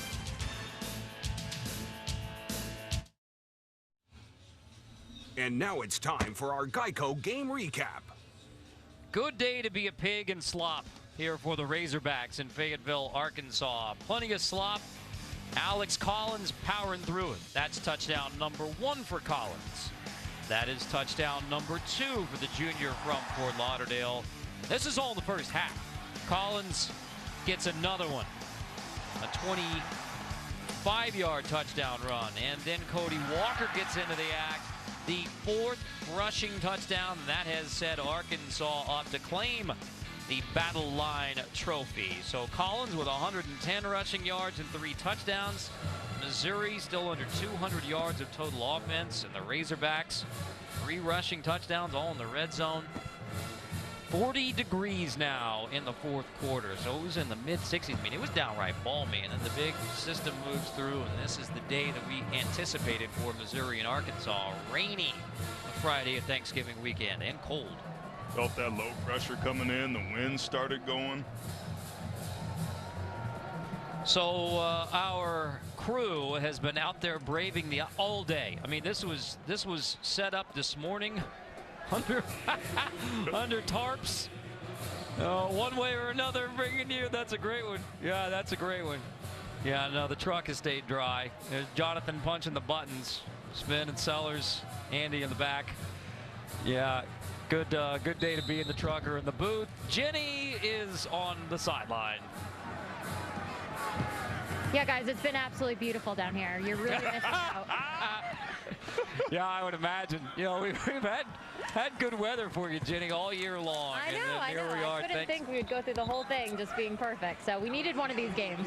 Well, you look and sound fantastic, Jenny. Oh, thank you, guys. Thank you. You stay dry up there. Yeah, no problem. This sweater feels pretty good. I got some extra hand warmers up here, Jenny. I'll give them to you after the game. You know, you're so thoughtful. Team player there.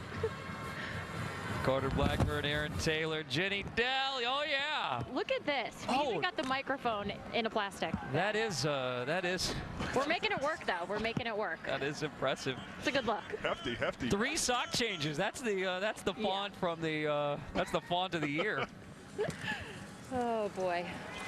Arkansas in command here. That's Allen on the rollout. It's incomplete, intended for Jared Cornelius. One of the things that's impressed me, Carter, is how well Brandon Allen throws the football when he's outside the pocket, but his balls have been falling short consistently today, and I'd have to think that the weather's a big reason why.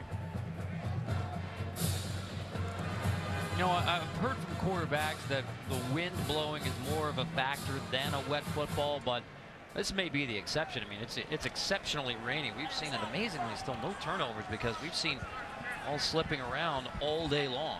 Certainly affected the receivers that have had trouble holding on to the football once it gets thrown to them.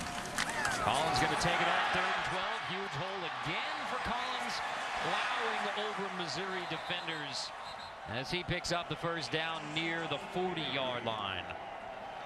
He was the #1 running back recruit in the country, and he's lived up to it. This is a power play. Double teams at the point of attack, pulling your backside guard, Sebastian Tretola, and then a big running back that's going to be his own blocker. BYOB. Look at the hole open up, just caving down that left side of that offensive line. Jared Cornelius, he better get himself out the way because Alex Collins will run him over too.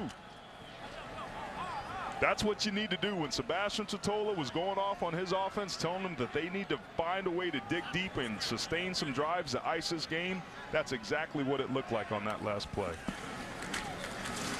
Collins takes it again, stuffing it up in there. You're talking about Sebastian Tretola and the unconventional path that he has taken from flunking out of Nevada, going to Iowa Western Community College, and now to Arkansas, and he's going to go to the Senior Bowl, and there is no question he has a future ahead in the National Football League. Oh, no question. He's so powerful at the point of attack. If 73 gets his hands on you, it's over.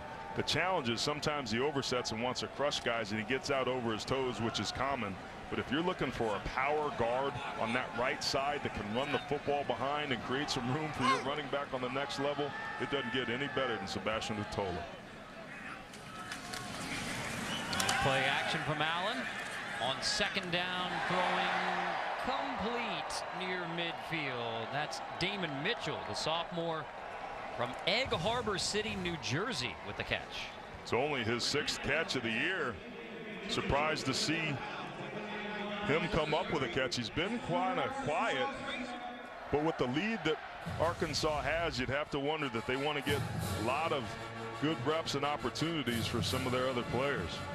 And once again, there's Brandon Allen's arm strength and accuracy.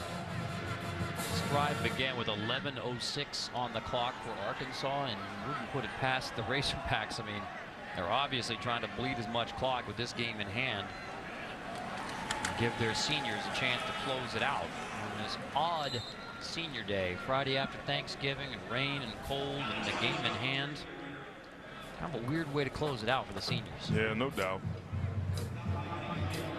And what a senior class it's been, and what a season it's been for these guys. I think this Arkansas team is close, but to go from good to great, you have to learn how to finish. And this team has been inconsistent in its ability to be able to finish ball games. They've also started season slow. This is the second year in a row we've seen Arkansas kind of hit their stride halfway through.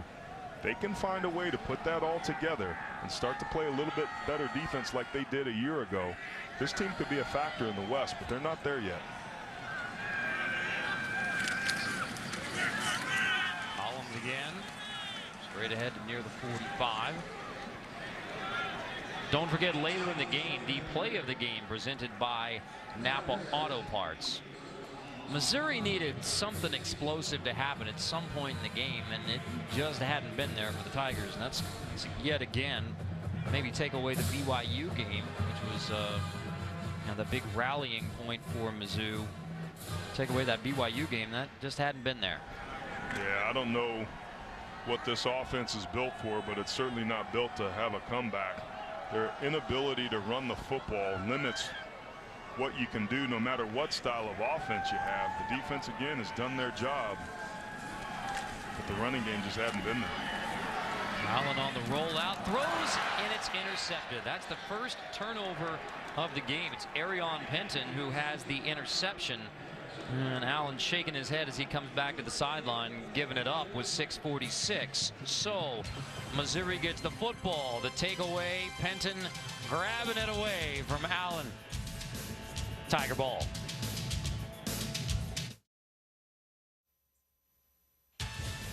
The Home Depot SEC on CBS is sponsored by Dodge. Jared the Galleria of Jewelry. Advocare. And by Napa. Asked Gary Pinkel this week what did his coach Don James do about his retirement. Pinkel said Don James, who was his coach at Kent State, gave Pinkel the job at Washington. James called to tell Gary Pinkel that he was retiring. Gary says he remembers crying. And he's touched by his players' reactions from all around because he's been in those shoes when realized that the guy who coached you isn't going to be on the sideline anymore. Yeah, good coaches are good teachers.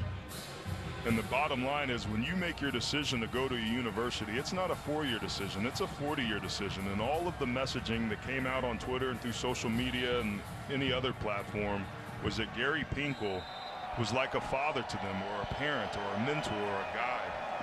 And I think coaches, like parents, have the ability to make a lifelong impact on young people. And Gary Pinkel certainly did that with every coach, every player he coached. You know, we talked to Pinkel about the protest, the threatened boycott. You know, he's seeking to downplay his role in that incident, saying it wasn't about the politics. He told us it was about supporting the players, their desire to help Jonathan Butler, who was on the hunger strike. But Pinkel said, I do not regret it. And I believe that. And I believe that in his heart of hearts, he believed in helping and supporting his players. It was not about football. It was not about leverage. It was about what he has done throughout his entire career as a coach, and that's be there for his players. And this is a man at Kent State. I mean, he was on that campus right after the time with the great team with Jack Lambert and Nick Saban. On that campus right after the turmoil of Vietnam protests. And he's a man who has been accustomed to dealing with football in times of turmoil on campus. Yeah, no question. It goes back to 2001 even, his first season as a coach. They asked him, what is it that he regretted most? And he mentioned that game against Michigan State that had to be moved to the back of the year because it was after 9/11 that same year. And he said in the middle of that game that they lost 55-7, that his players quit on him. And he went home that night and cried once again in bed and vowed to himself that he would never allow his players to quit on him during the middle of a game ever again. He said, if they're going to quit on me, they got to do it in January or February or March. And that decision set the tone for him for the offseason program, where Missouri became one of the hardest working teams in the country. And it was impressive that he was so candid about the lessons that he learned, because it's not just about not making mistakes. It's about how do you handle them when you do. And I really respect that about Gary Pinkel. This is year 15 at Missouri, and again, the Tigers Don't fall to 5-7 with this loss against Arkansas, and because of the bowl scenarios, there's possibility or probability there's going to be teams with losing records in bowl games this year. But he said it is my preference to not accept a bowl bid at 5-7. So that likely means that this is Gary Pinkel's last time on the sideline at the end of this game against Arkansas. It will be Razorback football with 5:06. We pay tribute to Gary Pinkel.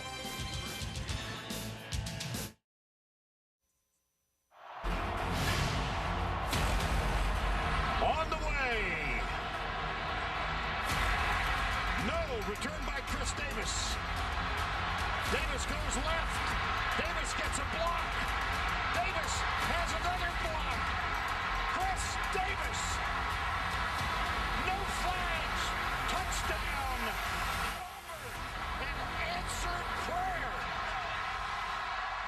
The great moment, the great call from Vern Lundquist in that 2013 Iron Bowl. Tomorrow, 3:30 Eastern time, we do it again with Auburn trying to play spoiler in Alabama's championship hopes.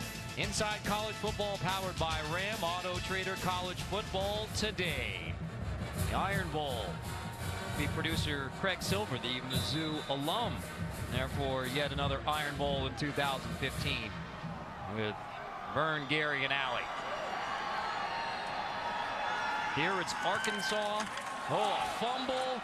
And Brandon Allen falls on it at the 9. Boy, we went this whole sloppy game without a turnover. Allen throws the pick and then almost a fumble there at the end of his senior day. And he threw a pick that he shouldn't have thrown. And there's just a center quarterback exchange. That's the most basic element of your offense, and one that's typically automatic. But I'm wondering if we're watching a lack of concentration to close out this game by the Razorbacks. It would be understandable. You're up 28-3, and you realize that this is the last time you're going to play, especially for a guy. I mean, he's a Razorback family, grew up here in Fayetteville. At some point, he's going to hand the football over to younger brother Austin. But for now, Brandon under center on 2nd down and long, as Arkansas seeks to run the football, run the clock. Walker there on the carry for the Razorbacks. And Missouri's just loading the box. They got 9 guys down inside there. I don't care what play they run. There's no way that Arkansas is going to have enough hats to be able to block it. You want to just eat this clock up, but that fumbled snap and that fumbled exchange on 1st down hurt them here on this drive. This will be win 7 for Brett Bielema in his 3rd year as Arkansas head coach. So the Razorbacks are going to a bowl game. This is not the end of their season. Just a question of where they end up. And it's interesting, partner, because you mentioned, it's understandable that they're up, 28-3 here, and it's their last game. But that's been the problem for this team, is their inability to finish and put teams away. And here we're seeing it at the end of this ball game, the last home game for this senior group once again. Well, Walker carries it, bring up 4th down, and the punt unit comes on. So Missouri's going to get the football again. The goal, obviously, there for Arkansas, run the football, run out the clock, and that may be Brandon Allen's last jog to the sideline. We'll see. And that's the thing. You want to send these guys out in class. You get into your 4-minute offense, which is the opposite of a 2-minute. You want to bleed the clock as much as you can. Arkansas lost 3 yards on that drive. They bled some time, but all they needed was a 1st down to ice this thing. And here they are punting it away, giving Missouri good field position as a result. Baker hits it from near the goal line. Penton makes the grab at the 50, shaking his way across the 40-yard line. So Mizzou with a little bit of life.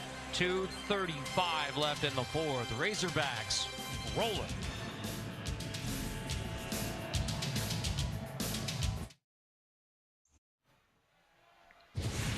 Now it's time for the play of the game presented by Napa Auto Parts. 3 rushing touchdowns in the game for Alex Collins. This is the 3rd from 25 yards out, and just about sealed the game for Arkansas. There was a lot of good things to like on this play. The offensive line blocking, receivers getting downfield, and just some good open field running by number 3. Kind of been the story of this game since the middle of the 1st quarter. Can Missouri respond and end their year on a high note for Gary Pinkel? Witter dropped in the backfield as soon as he touches it. So tackle for a loss as the clock rolls to 2:25. Missouri with this loss will finish 5-7, 1-7 in the SEC after back-to-back SEC East wins and trips to Atlanta to play in the SEC championship game. After making that move over from the Big 12, Missouri proved belonged in the SEC. There's going to be a new head coach in 2016. What's ahead for the future of Mizzou football? As the coaching career for Gary Pinkel likely coming to an end a minute 52. Again, still possibility Missouri would go to a bowl game. Pinkel said he didn't really want to do that at 5-7. So this is almost certainly the end of Gary Pinkel's coaching career. Gary Pinkel didn't get to where he was as the winningest coach in Toledo and Missouri history by taking consolation prizes. Said next year I'll just be Joe Schmuck. He was kind of looking forward to it. Nobody's going to care. They'll leave me alone. I'm okay with that. But he also mentioned the fact that he's got to be able to stay busy and do something where he has a purpose, where he wakes up in the morning and feels useful. So he plans to be involved in Missouri athletics, helping athletic director Mack Rhoades and helping whomever that new football coach is. It's tough when you retire, man. So much of our identity is about what it is we did. It's not only your income, but your identity, your purpose, your sense of significance. As a head coach, when you retire, an athlete in general, in one fell swoop, all of that goes away, and it's very hard to deal with.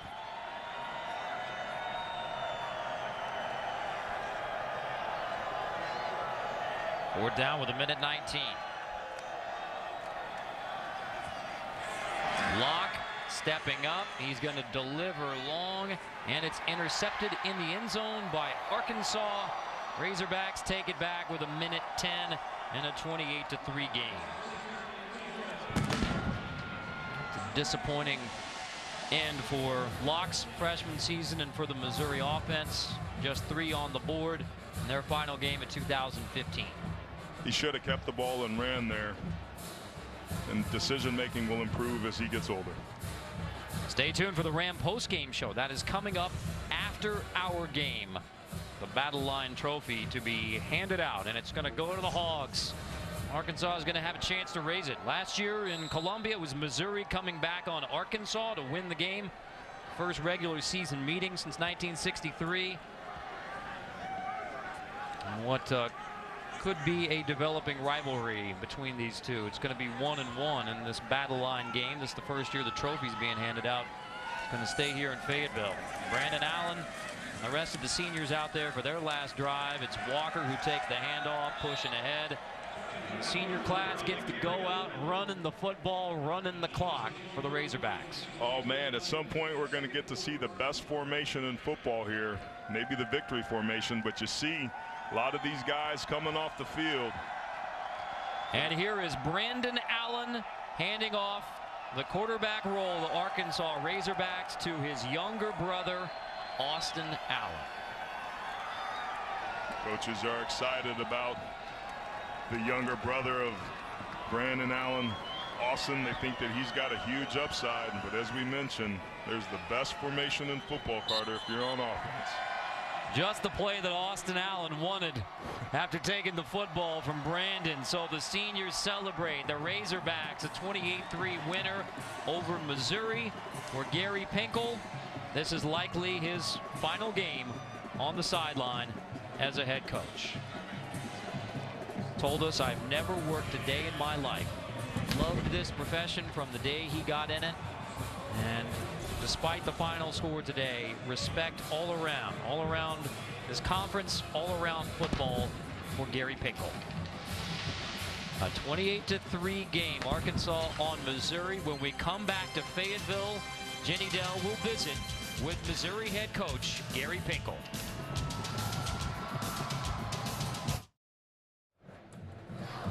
The Arkansas Razorbacks get to hoist that big old Battle Line trophy with a 28-3 win over the Missouri Tigers.